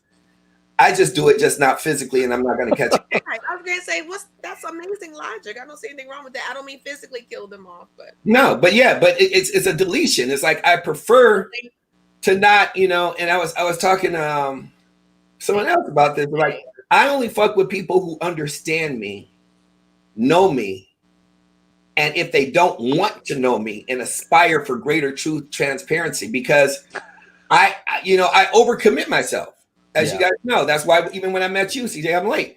It's like I'm the type of person that my craft is as important as a surgeon doing heart surgery. So the journey I went on to know Jay, know what she was going through, pray with her every day, hold her hostage to how can we come up with a solution for her life, is as important to me as doing open heart surgery on somebody. And you're calling me on the phone with some bullshit, some emotions, some opinions, some shit that's not going to matter 2 days or 2 months later. You're deleted. Can I tell that story? By all means. So in that journey, I was going through a really stressful time, right? B was living his life. He was playing poker. He was partying. He was just chilling, right, in his penthouse in the marina. And he asked the question that most men won't ask. And he said, first, do you mind if I call you every morning and pray with you? And then on your situation. And then do you mind if I call you before you go to bed and pray with you? And can I ask Robin his permission to do that? Those were the two things that really stuck out. He was like, because sometimes I'm going to talk to you and it's going to be after 10 or after 11, and I don't want him to feel some type of way. So is it okay if I ask permission to do that? And while I was going through the layoffs and the transition and deciding whether or not I wanted to leave my career and start a new journey, he called me every morning and did that and prayed every morning. And that was it. Wow. In the beginning, I was like, this player, what do you want? Blah, blah. That wasn't his angle at all. Yeah. And so after that, I was like, all right, you didn't have to do that. I look at those kind of things. That people can help you with money and they can help you with things. But I can't think of anybody who's said that. In my lifetime? Do you mind if I call you in the morning so that you have those positive thoughts before you start your day? And when you go to bed, you have those positive thoughts. I think you can have whatever perception you want to have of B. He is not perfect. Neither am I. But he's a good friend. He's a real friend. And so when we come in as his friends, when we see people step into his life, and if you even use the words, watch, you'll see I'm a ride or die. I immediately know, by the way, you are not. So, because you had to say it. Yeah. The real ride or dies. I remember when he was late to an event or something, or he made mistakes. And the team I was working with at that time were angry with him about that. And I remember thinking, I'm so glad he made these mistakes. This motherfucker's human. Thank God. Because he was like Superman all the time. I was more excited about his mistakes and his errors and the fact that he made mistakes like a regular person would, because people give him such a God complex and they hold him to a standard that they're not even willing to hold themselves to. How dare you? Yeah. Hold him to that standard, right? And then you can't even meet him a third of the way because you're nowhere near where he is. And when he made those mistakes, even though some were on me and some were on other, I was just glad that he could fuck up, because that meant he was okay when I fucked up. Right. And that's why there's really nothing he can do that would make me leave him. I might get mad and I want to talk this motherfucking ass for a few days, or you might see us kind of go back and forth and it might be a straight cuss out. That's okay. We'll have drinks and later and steak after. All right. And so, V, what was your perception of me? Jesus, here we go.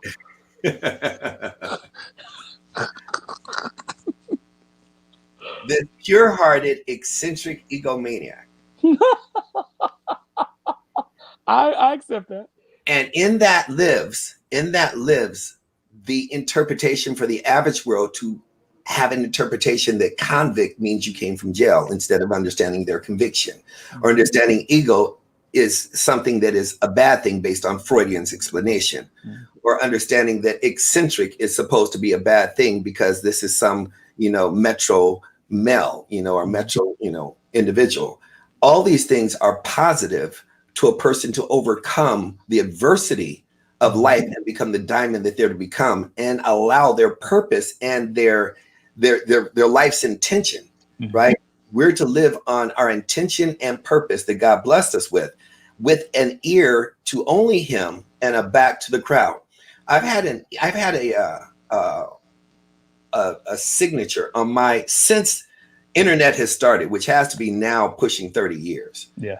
I've had a signature on my email that has never changed. And you were the epitome of that signature that I lived my life by, that got my attention.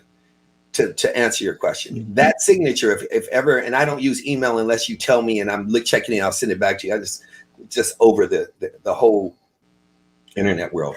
But if in turn we are forced to use email, my signature on that says, if you want to actually create amazing music for the world to stand in, I'm paraphrasing it and adding on it so you understand the full impact of it. If you want to actually create amazing music for the entire world to see, and putting together an orchestra for every piece to play and be beautiful, you must be the conductor and turn your back to the crowd. I like And that. that is who you are to me. It's like, fuck where you're coming from. My back's to the crowd. I know where my morals are. I know what my standard is. I know how blessed I am, how exquisite I am. I know my talent outshines 99% of the people that may be getting millions. I'm just standing in line. God has given me a ticket. And when it shows up, I will maximize it to its full. I will not shortcut it. I will not short circuit it. I will not give up my soul for it. I will not play the sexual card for it. I will not sit up there and buy and sell myself short for stardom. But I've been given a golden ticket, just like, and I will stand in line, and He will see me at the time that He wants to see me. And my job is to develop who I am so that when I get that one shot that God gives me, that I am so fucking already groomed that I don't let Him down. Mm-hmm. And that is how I see you, my brother. You are so right on. You are so. He's never said that to me, y'all. But for somebody to know me, he always says I'm his twin flame. He know that. People have asked me all the time, why you ain't made my time coming? I always say, it's coming. That's always my response. Yeah. And just the fact that he knows that about that, yeah. That's my perception of you was. Oh God, here we go. Because we talked so much shit that night, it was funny.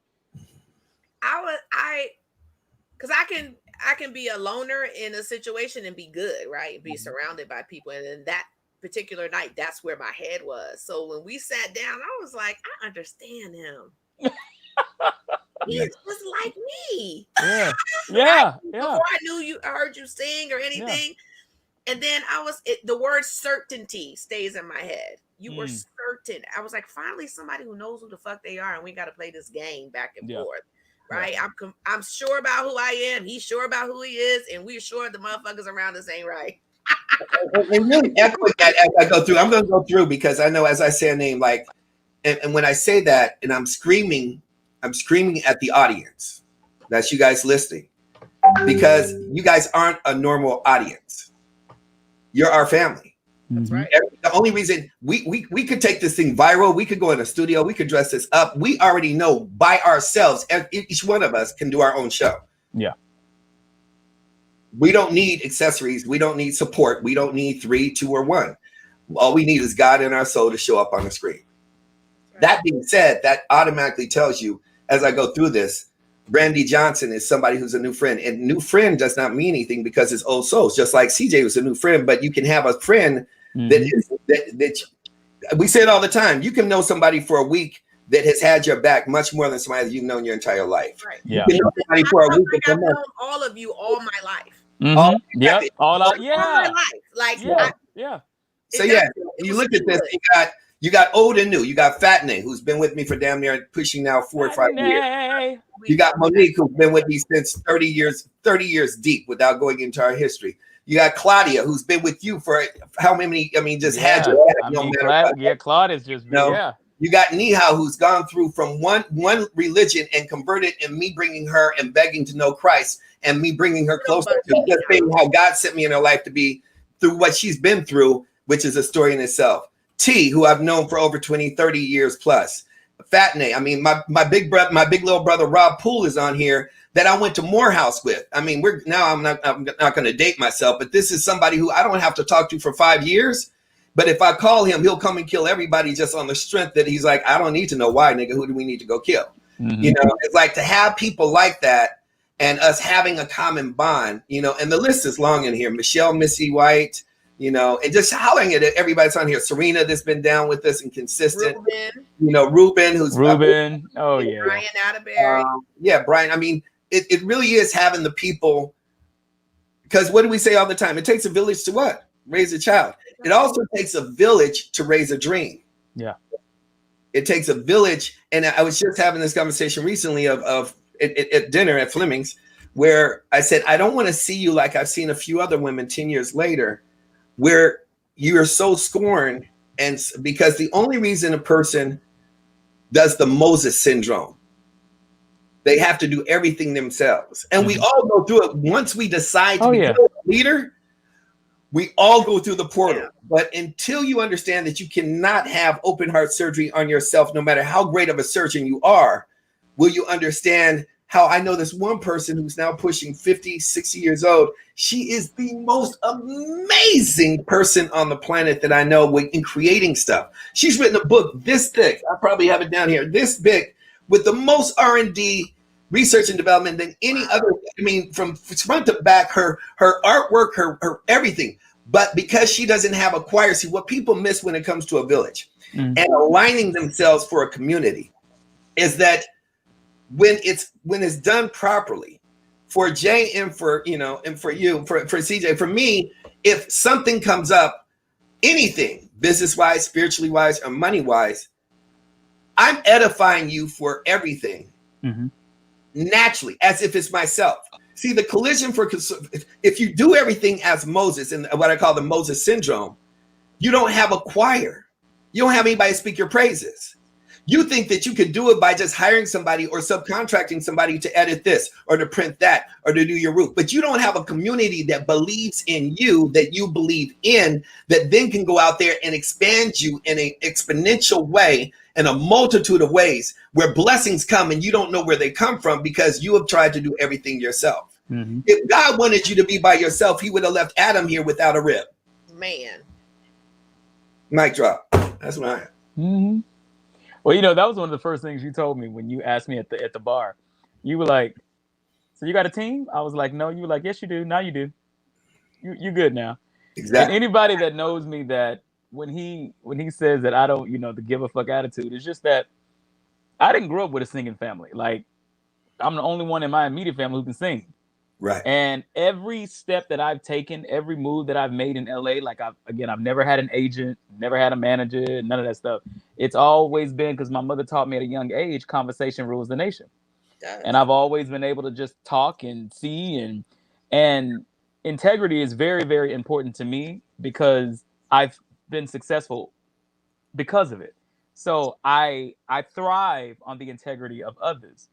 And y'all have been there for me. And I mean, even when I sing, and a little bit of what Byron was telling you guys that I didn't realize he knew about me, but it's my conversation with God. It's the reason why I don't care what your opinion is on if I flick my wrist or if I move my way. It's because it's me and him interacting with each other. It's me and Dad having a good old time with each other. And a lot of times when I come out of the song or come out of the performance, I don't know what I just did, but I know you were touched by it. Man, you guys are my Suicide Squad.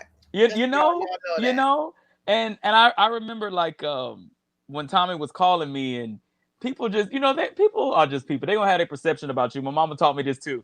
You're gonna have bills and gossip long after you die. So why are you concerned about it now? So I remember getting up on stage and you hear people, and you can hear people, "Who is this motherfucker? Like, what he about to do? What?" And as soon as the gift operates, it silences everything. That's why when you guys get on here and y'all hear Byron, y'all hear Mr. Nelson, y'all hear Gene, it takes it back to y'all experience when y'all first, and guess what that is? It's called anointing. It takes you back to when you first remember how because you're going to always remember how somebody made you feel. You're going to always remember that. You're going to always remember that. And that's what I think with us, that's why it just works. Because we're not after anything. We're not like seeking things from each other. It just is. It just is. So do we miss any? That was awesome, by the way. I love you. I love you back. Your heart always shows up. Right there, you saw it, right? Norman. It's like that statement. You ever heard that statement? Why do we have knives? Why do we have knives? I don't got knives. I got keys. I thought you was going to pull out a gun. I was like, oh. Got one, but I wouldn't show it. Wendy, are we missing any posts or anything that CJ and Jean Grey put up? Or because we We You talked covered about everything. music awards. Well, I will say it was a great season of 11 weeks of Dancing with the Stars. I know some of y'all are mad because Nelly didn't win, but it was really a beaut. Yeah. So her name is Caitlyn. She was the Bachelorette. Oh. Artem, who's her partner, that was his first win, and it was just I thought Neve was gonna win, the guy from Catfish. I really did, but it was a great season. Nelly performed. And it was a great season. It was fun. I have a little bit more freedom now, but I'm actually in another rehearsal because the Orlando Philharmonic has designed a show around me, and so I'll be leaving for that in a couple of days. Pray for me because COVID is crazy. But yeah, so it's all good. I'm excited. I'm happy about the next chapter. I have no idea what 2021 is gonna bring. None of us do. Amazingness. But I'm just glad that I have family with me to roll with it, to see it through, and it's gonna be good. But I'm gonna miss DWTS until next season. We got picked up for another season, so we got season 30. Yeah, we found out we got picked up for another season. Hercules. So, yeah, it's good. It's good. Yeah. So there you go. There you go. Well, I'm gonna say I love you guys very much. I love you too. I like you all the time. Sometimes I don't. Sometimes I do, but I do. I don't give a fuck if you never like me. So long as you You see, that's how we roll. I just won't tell you, but I show you. so long as you love me, you can dislike me for the rest of your motherfucking life. See, me, I won't argue with you. Like our dynamics are so different. I won't argue with you. I'm gonna look at you,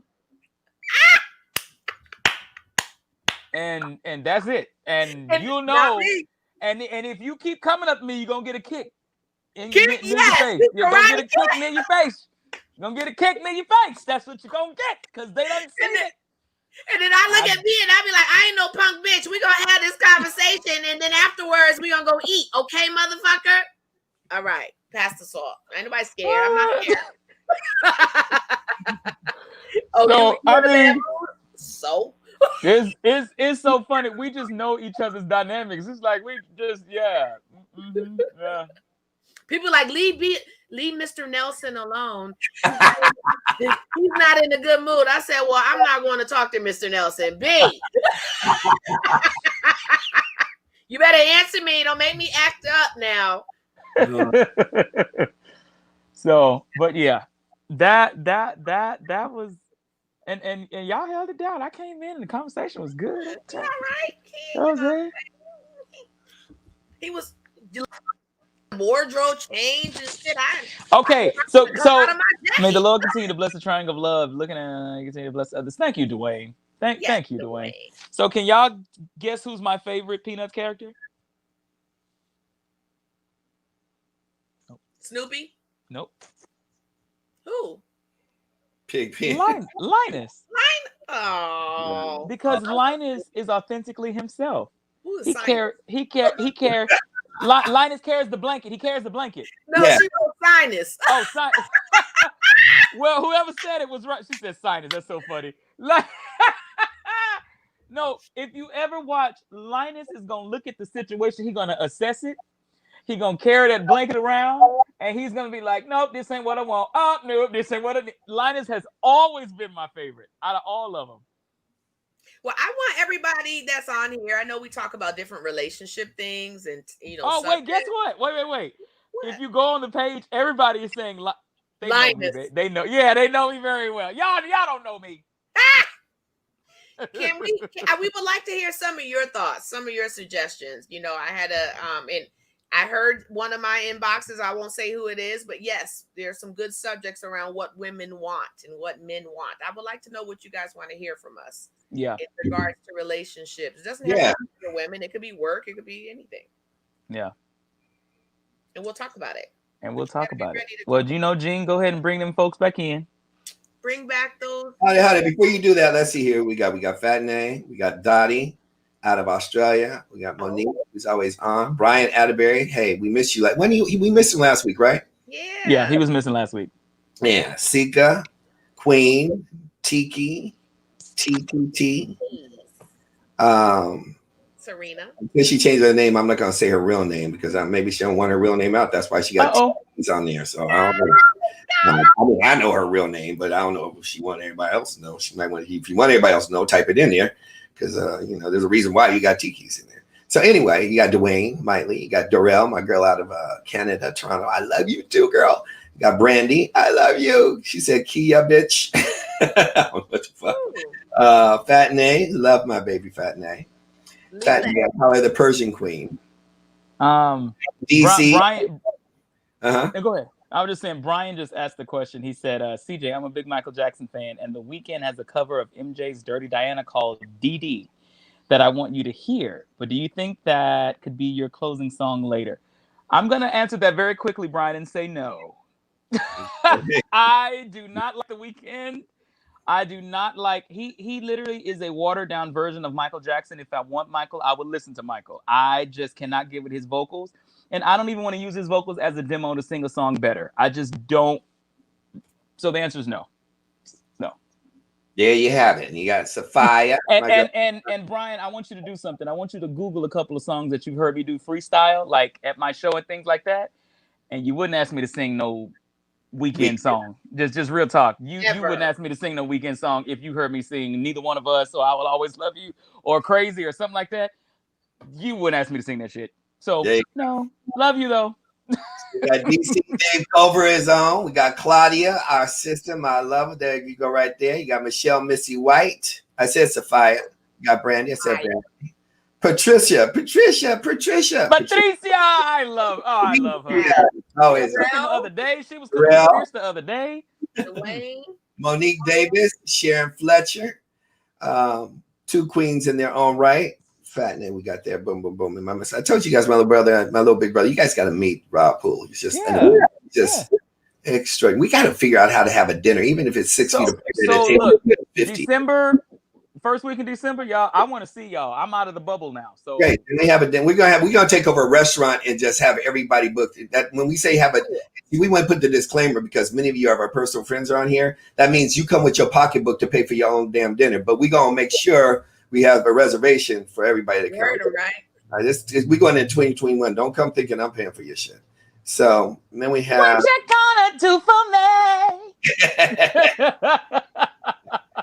Elsa, I love you. How you doing, girl? We got Elsa up there, all the way up in Montreal. We got who else we got up in here? We got Sharon put in there how to cope during the second wave of this pandemic. Gracie, how you doing? Say that again. Put it up there. Say that again.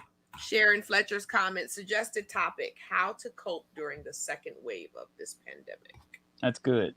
Either get a dildo or a man. Or both. Or both. Long as I got King Jesus. Long as I got King Jesus. Long as I don't need nobody else. No doctor, no lawyer, no. But Leland Sharp said, talk about alpha men versus beta men. Yeah, that's a good one. Yeah, alpha comes in the first of the alphabet. Beta comes with bitch. Leland, that's a good one because I'll tell you this: on Dancing with the Stars, our musical director Ray Chu, all of us, every single person that is in that band, we are all A-type personalities. That's all he likes to hang around. That's all he wants around him. That's it. So that is a good topic.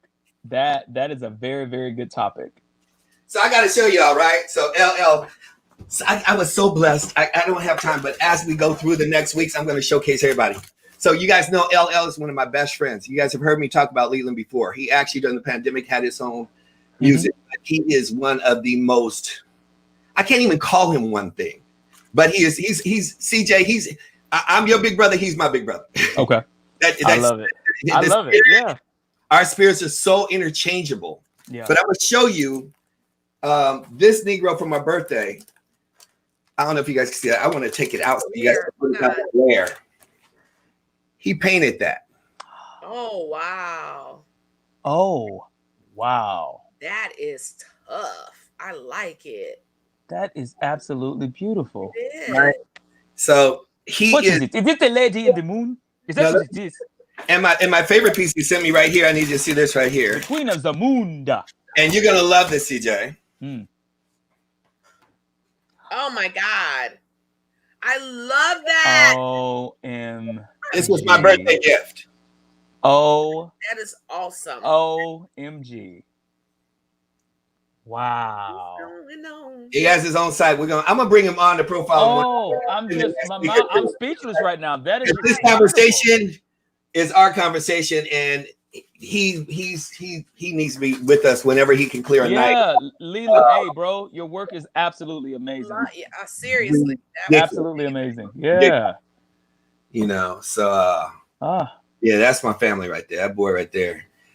Also, Sika, you know what? Thank you for just always being here. You know, Sika, she has no choice. She's that's our other sister. She part of the family, CJ. You know, and you can see how beautiful she is. Like, you just want to be around her and eat some greens. Ain't got no choice. She's linked.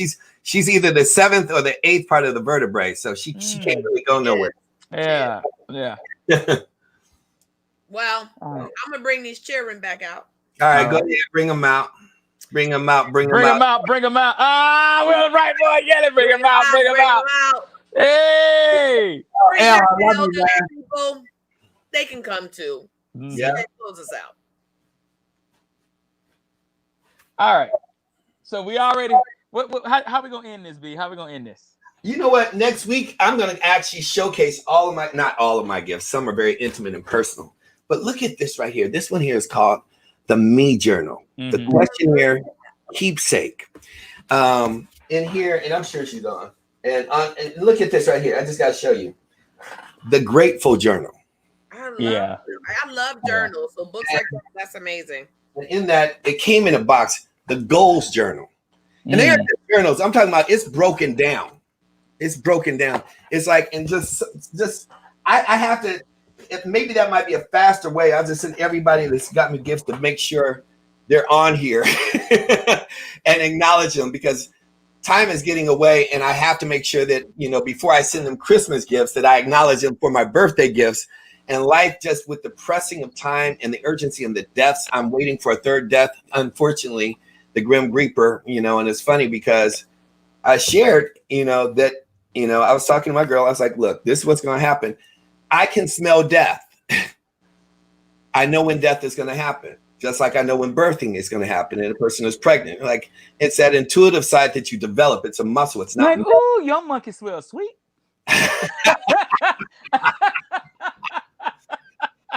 But the short version. Careful, that could be yeast. So. DC, I'm a shout out at you. DC Dave Culver sent me Outwitting the Devil. Outwitting the Devil's a good book. And Crushing by TD Jakes. Just some amazing pieces here, man, all the way through that I have to share. But anyway, all that being said, I'm going to make sure everybody is acknowledged that loves me. I don't take it for granted. Half of you are on here, and it means more to me than a text or a voice print for somebody to, like I said, for people that don't have money. I'm not looking for gifts like you need to have money. I'm looking like handwrite a card. You broke? Fucking handwrite a letter. Do something from your heart. Type a letter on an old typewriter that doesn't come on the internet. Find an old typewriter and do something that really means something to somebody. Outside of, I so dislike social media, people, pages and pages of happy birthday. Like, I got time. Nigga, I haven't talked to you in like 5 years. You want to say happy birthday because you saw my shit pop up as a notification. Go to hell. It's like, I had two people. I've had two people that, it's like ride or die, because I had Roland Work and I had who passed in the beginning of this COVID situation. And two of my oldest friends who are beast. CJ, you're gonna laugh at this. I'll tell you about it later, because if it doesn't click in, I'll tell you when we click off in about 5 minutes. But one of them was Steve Gable, and the other one was Mark Gaspard. These are two people that are iconic in a triangular effect that created and laid the foundation before Hollywood was even built out here, and opened doors beyond people's measures. And it's amazing. And I'm sorry, I don't mean to just kicks in. It's amazing to me in the dimensions of generational gaps how so much is taken for granted and how so many people believe they're entitled to an opinion, but don't understand the price that was paid for them to have that fucking opinion. With blood, sweat, and tears, it's like, well, this is a different day and a different age. Motherfucker, really? And see, we don't pay attention to a car being broken into until our car is broken into. Man. We don't pay attention to a house that is a door away from us being broken into until somebody breaks into our house.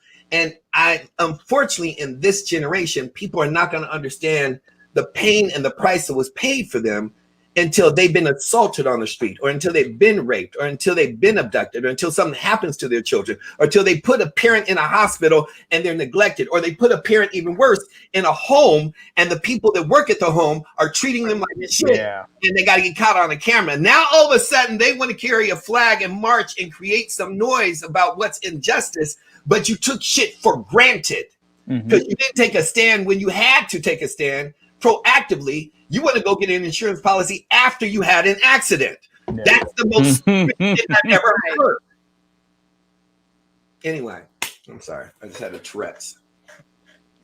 We have that. It's okay. At least it wasn't shit, but goddamn, it wasn't that though. Yeah. Because that's me. That's my version of Tourette's. I'm so filled with emotion. I love you guys. I love all of y'all. I love you back. I love you guys. So. Love you back. My baby is on. She having a baby. Yeah. Who's having a baby? Do you know my baby Tyler and Alicia out of Toronto? No. Yeah. Well, you definitely need to meet. There she is. She has a baby. I'm the godfather. I love having a child that I don't have to have a party in. I got 2 on the way. I'm telling you. She on here too. I know she quietly on here. So her name is like Maya. She's it's crazy. So yeah, it's crazy. I'm telling you, it's more births and more deaths in this season will anybody will ever experience in the history of life. Yeah. You know, so it's very Well, I will say something that's really something positive that happened to one of my very closest friends, and you know my sister out of Arizona, Tiki. Her dad has been waiting for a heart now for a few years, and 2 days ago he got the call to get his transplant. And just today she spoke to him. They had to FaceTime because of COVID. She couldn't go with him in the hospital, and he's doing great. So I want to say to my sis, I love you, and Dad, a hug through the phone. Yeah. Oh. Yeah. And that's, you know what, and why we pause and do this is because, and this is what is those one of the things, a pet peeve, right? I was about to say an idiosyncrasy, but it's not a pet peeve. A pet peeve of mine is that you can actually pour into people. Hey, Tanya's on, Tanya Fair. Yep. Look at Fasana. You on too, girl? Hey, baby, how you doing? And then, we just got a whole choir up in here. Here's my greatest challenge. Because too many people are waiting to be paid before they're willing to pay back, right? And it's funny that we're having this conversation because I had this conversation with Fasana recently in text, and which I liked, and she's like, "Well, you don't like." I said that I always watch. She said, "Well, you don't like or acknowledge it as much as you probably could if that's the way you feel." But I'm not on. I usually pop on and pop off. I don't stay on social media. Does that make sense? But there's certain people that the people do things.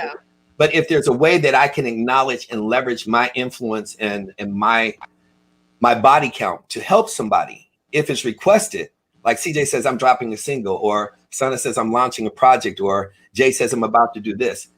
You know, a closed mouth never gets fed, which is why I'm glad I had the interaction with her as far as the text, because I actually do want to, you know. But a lot of people are like, well, you don't like this. It could be the person closest to you. I go through this with people that, you know, I mean, are right there. I hate that. Don't hold me accountable to likes. I understand. But that's not the road I want to go down. Stick with me. But I agree with you on that 100%. My thinking is this. We do have to learn how to edify without because it's like giving away $500 or $5 million. If I give you something, I don't expect it back, but I don't give it to somebody that I expect would not give it back. Right.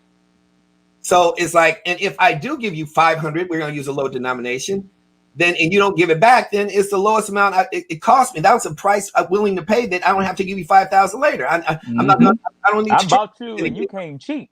You came cheap, $500. It's like, but I don't have all these excuses. Don't worry about it. It was worth it for me to invest in an optimism to find out that you would fail before I put a comma in the check for anything that you would ask for ever again, And where I'm going with the conversation is that we have to learn authentically without expectation on the other side of that coin, what Jay was just saying. So it's a duality. So I want to say it with a disclaimer.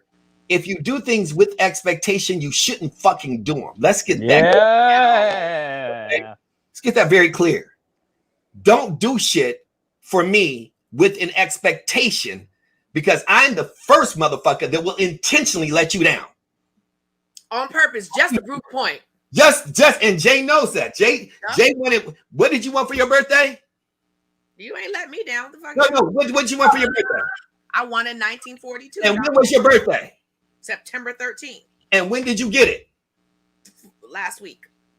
I'm gonna give you when I want to give you. You will never be let down by me. I will always serve at the highest level. There's nobody in my world that I love that will ever be let down, but I'm not doing it when you want me to do it. Well, let me tell you something, motherfucker. Next time, do it when I want you to do it. You know what, motherfucker? You better back the fuck up. But what I'm sharing is we have to get greater at with the disclaimer being put out there. Don't do shit with an expectation. Step one. But on the other side of that coin, what really is challenging for me is that you can give edification to another singer that you don't know, and you got a Negro right here that you believe in, and you won't go and pay props. What I have a problem with is you have people that have mentored you in a season of your life, had a hand in your life. You give all the props to these other motherfuckers, but you can't go back and give props to where you came from, that molded you, scolded you, and put you in a state to be able to elevate to where you are now. I have a problem with the internal village not learning how to authentically rise up and lift up internally, but you'll keep playing this card for everybody outside that you have on your wish list that will never give a fuck about you and never be there for you. That's why I'm sitting up here saying what Leland can do, what DC did. Now, there's a whole lot of motherfuckers I need to be grateful for that I will make sure that I pay homage to, that I would prefer to take my breath, my energy, my time, and my voice to edify those that stand with me, by me, behind me, and for me, then motherfuckers ain't never gonna do shit for you. Yeah. And then call on you and what? But can you help me? You and have an expectation of me when you're doing some shit. I have deleted more people in this season than I care to imagine, just based on the fact that I gave them the benefit of the doubt, and it's always a me syndrome. Now, a motherfucker that doesn't know me will think that I'm actually a selfish motherfucker if you don't know me. But if you don't know me, you need to keep your motherfucking mouth shut. Because those that know me know I give more than 99% of people on this planet when I give, which is all the time, almost to a fucking fault. Okay, I'm done. And for my next song.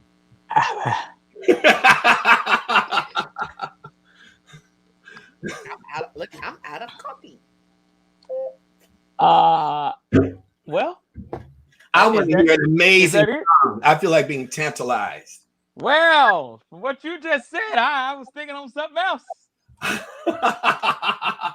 But look, what you don't know about him is he was having a conversation with somebody who knows that he's having a conversation with them, but we just don't know who the fuck he's having a conversation with. So then I'm gonna sing this song, and it's gonna be apropos for it. Okay. Hold on 1 second. Let me see if I can find something real quick before you do that. Hold on. Sure. Indulge me. Oh, CJ, while we're waiting on that, I got some of that Crown Royal Peach. Peach. Oh my God. And I mixed it with the Simply Peach. Oh yes. Oh yes. Sneak up on you. Knock you out. Amazing. Yes. Next time, have the Crown Royal Apple with butterscotch schnapps and a little bit of Bailey's or Kahlua. It's like you're eating a caramel apple. Shut the fuck door. Because I mixed the Crown Apple with Martinelli's apple juice in a shot of Fireball, and it was amazing. I had the peanut butter liquor for the first time last night. peanut butter liquor? Peanut butter liquor. It's a peanut butter. I'm buying y'all some peanut butter liquor. Let me tell y'all something. It was like a Reese's peanut butter cup, and it was the most beautiful thing in my mouth. It was. Well, I don't know about that. That's all I'm tasting. That's gonna be that succulent. So it was great. It was wonderful. Well, it might be number 1 on your list, but it could be number 2 on mine. I'm just saying. Hold on. Stick with me. So apple with, you said butterscotch? Butterscotch schnapps. And some either Kahlua or do Bailey's. Bailey's. It's like a caramel apple. What time is it? I might have to go get that. Mm-hmm. You have to look. You have to look for it. Let me show you. So your goddaughter. I'm confused. Are we getting your goddaughter, Jamila and Erica's? Oh, he got the peach. He has the regular. Oh, that's the one that only come out seasonally. Yes. And the apple. Ooh. What is that? Is that the peanut butter? No. Oh, that's tequila. Oh, tequila. Casamigos. With orange. Huh?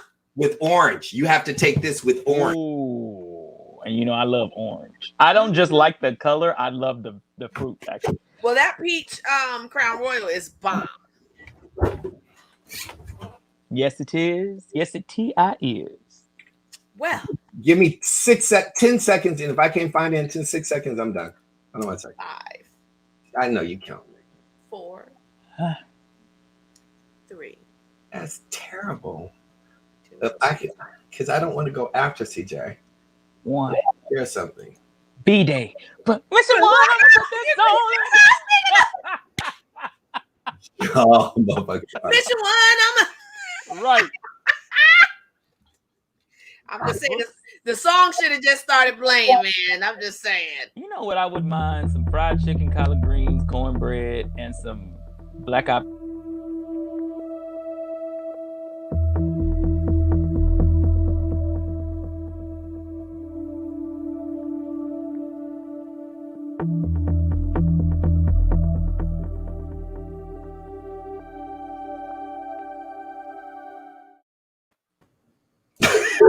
That's how we started it. It was a surprise. That kind of scared me a bit. I said, wait a minute. And I'm noticing I'm wearing a lot of yellow now. I'm like, what is this? Okay. Well, time's up, B. Time's up. Okay. If I come up with something before CJ, I just didn't want to go after. Go ahead. Tanya's birthday is Thursday, y'all. So, oh yeah, Tanya's birthday is Thursday. On Thanksgiving. Yeah. Okay. Wait a minute, guys. What's happening? What are you doing on Thanksgiving? I'll be flying out. Are you? Where? To my Florida Symphony gig. I'm cooking. You're cooking? Turkey, cabbage. So you're flying. Where are you flying to? To Orlando. Why? Because the Orlando Philharmonic is doing a show around me. Okay. So should I be coming to Orlando? Sure, you can. My sister used to live in Orlando. I like Orlando. But I want you safe, though.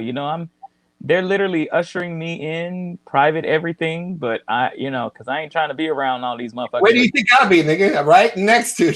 right next to me. Private jet. First class. All right, I can't find it. So CJ, go ahead. No, we know you can't find it, man. We know that already. You haven't been able to find it. So to the people that have been fucking with my family, I'm getting tired of your shit. You don't never buy me nothing.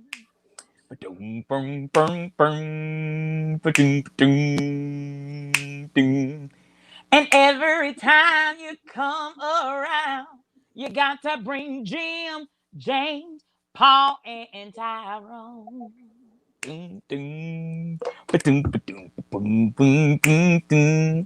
No, I can't weep it by ourselves sometimes. See, I've been having this on my mind for a long time. But I just want it to be you and me like it used to be, baby. But you don't know how to act. So matter of fact, I think you better call on Tyrone. Call and tell him, come on, help you to get your shit. Call on Tyrone. Call and tell him I said, come on. Now I know y'all ladies, y'all like this part, right? Now every time I ask you for a little cash, you say no, but turn right around and ask me for some ass. Oh, well, hold on. Listen, partner, I ain't no cheap thrill. Cause CJ is always keeping it real, and you know the deal. Every time we go somewhere, I got to reach down in my wallet and pay your way and your homeboy's way, and sometimes your cousin's way. When we all went out to eat, you made me ride in the back seat, and that ain't right, child. No, and that ain't right, child. So I think you better call. What? Call and tell him, come on, help you to get your. You need to call Tyrone. Call. But hold up. But you can't use my phone. Oh yeah. But you can't use my phone. Yeah. You know that's just a classic there. That's just a classic there. So look, I'm gonna tell y'all something. Don't let these fools out here ruin your day or your life or your next 20 seconds. Okay? You in control of a lot of more stuff than you think you are. So those things that you are in control over, be good at it and be the best at it, because God gave you that authority. When that word says greater is he that is within me, that means that who you are is who you tell yourself you are. So you are the best you that you know how to be. Keep talking to yourself and keep telling yourself, because God is waiting on you. He done already gave you the blessing. He waiting on you. All right. So Byron, are we done? Are we out of here? Because you still looking. You looking like the FBI look at a lady's panties after she done went on ahead and did something. Just keep looking. I want to clear something up, because I mean, it goes into. I got one more thing to say. I hope she's still on, because she just sent me a text message. You about to get it. I just got to be free. No, it can be misinterpreted if you aren't listening from the perspective, and we shift gears so fast to miss it. So my point was, when I actually was using and running down and saying with Fasana, that we actually had a conversation about supporting each other and edifying. What, you can't hear me? Did I lose? Can y'all hear me? Yeah. Yes. I lost. I can't hear nothing. Okay, I'm gonna get off again. So she takes me off. What the hell? Can you hear me, Jay? I can hear you fine. Okay. So in that being said, all I'm saying is, because I had dialogue with it, this is somebody who I have a great affinity for. I support and love all of her work. And I want CJ to be on, because I want him to hear this. And I'm hoping. Can you hear? Okay. Can you hear now? I can hear you now. Yeah. So did you find it? Yes, I did. Did you find it? Yeah, I told you I found Jesus a while ago. He's a great man. In that, what I was saying is, where she misinterpreted, because we move so fast and there's so many conversations, that because we don't talk as much as we used to talk, but when you do talk, you can actually step in the realm and support each other as a village.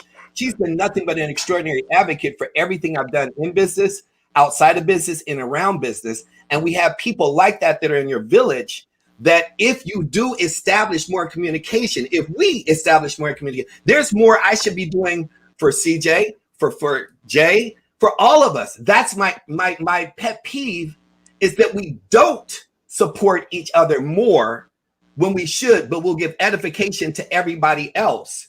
But everybody else was not directed at Fasana. I want to make sure that that's very clear in the show, and that it was directed at all the rest of the people who are on the exterior, who act and fake and play like they're your friends, but when you call on them, don't know how to show up except for when they need something.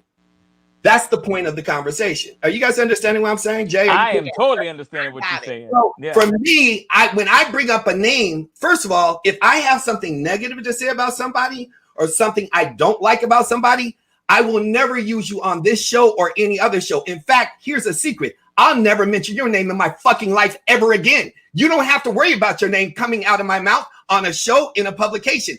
If I mention your name, that means I have nothing but love, respect, and adoration for you, because there's only a handful of people I feel like speaking their name, which then people would associate. Like if CJ says my name, good or bad, immediately there's an association. Oh, so you know Byron Nelson.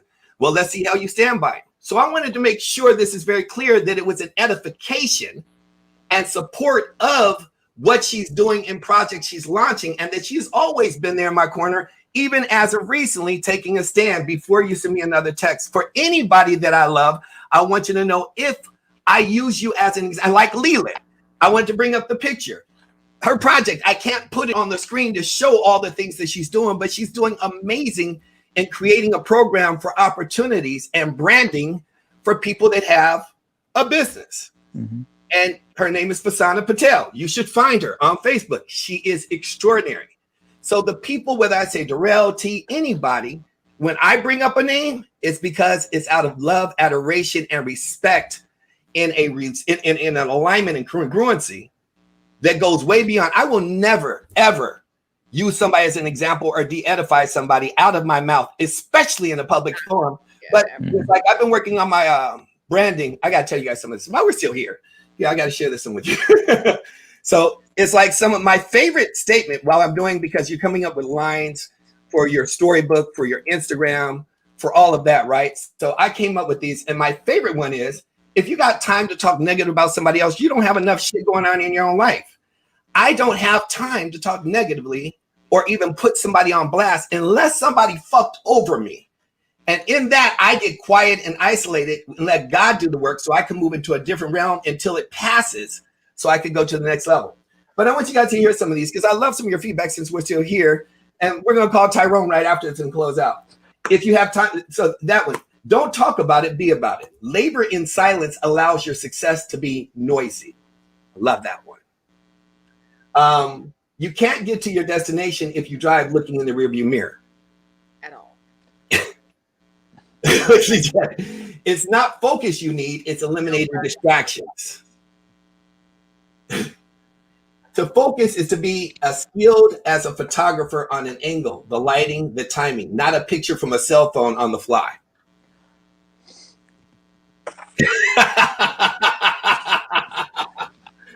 Try being the best version of you because everybody else is taken.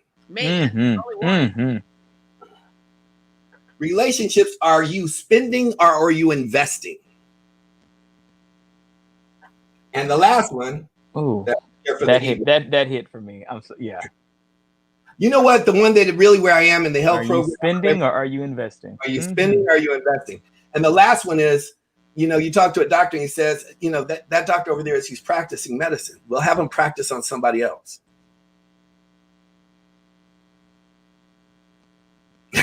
Well, that's it. I am complete. Mic drop. That was enough. That was great. That was great.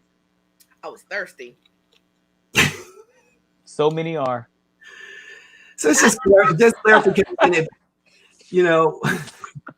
this is done. I don't have a malice or I miss you. So many are. I don't have in my body. I have nothing but love and respect, and I just want to see everybody win. I want to see us all win. Especially if you participate in anything I'm doing. Mm-hmm. Whether you're just in the audience or if you're actually a part of something I'm doing, you have to win. I mean, and that's my standard. in such an extraordinary way. So it is what it is. But I want to make sure communication, so much can be, that's why even in social media, even on a show, even in a text, so much can be lost in translation. And that was the key to what I was saying, without having anything, when these topics talk. We do this every Tuesday. Elle, you want to come on next week? Let me know. Just text me afterwards. But it's so much lost that the cornerstone to any great relationship is forged without interpretation. Before I accuse or slap. I just can't stand. I'm gonna just say it right now. I just can't stand when the motherfucker know they done fuck with you, and then they want to send you shit and be like, "We good?" No, that wasn't the text. Because if I said something and I brought your name up, CJ, and you didn't understand. No. I'm saying that was just for me. I just had to get that out. For the moment. That's all. I just did that. Me. You know what the fuck you did. You know what you did. But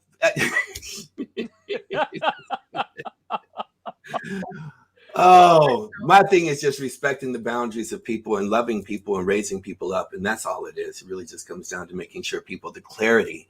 It's just my thing. I want people to be clear. Why do you have to? I would if it was you. I would if it was CJ. If it was somebody that I care about and I appreciate, that is an internal block and brick in my life. I don't have to. I'm doing it because I want to, because I don't want any misinterpretation. And since it was interpreted publicly, I'm breaking it down publicly so that they understand it was truly an edification. And as fast as I talk, it could have easily possibly been misinterpreted as de-edification. Okay, well, they got it now. And if they didn't get it, they weren't supposed to get it, okay? Done. We like to thank you and thank the Lord above for being a part of this show. The ushers will be bringing y'all the plates around, and if you haven't had communion, we can help you out with that too. Collection.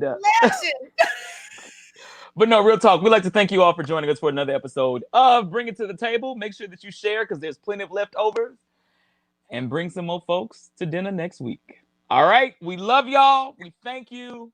Seriously, we thank you, love you, thank you, love you. And y'all have a wonderful Thanksgiving.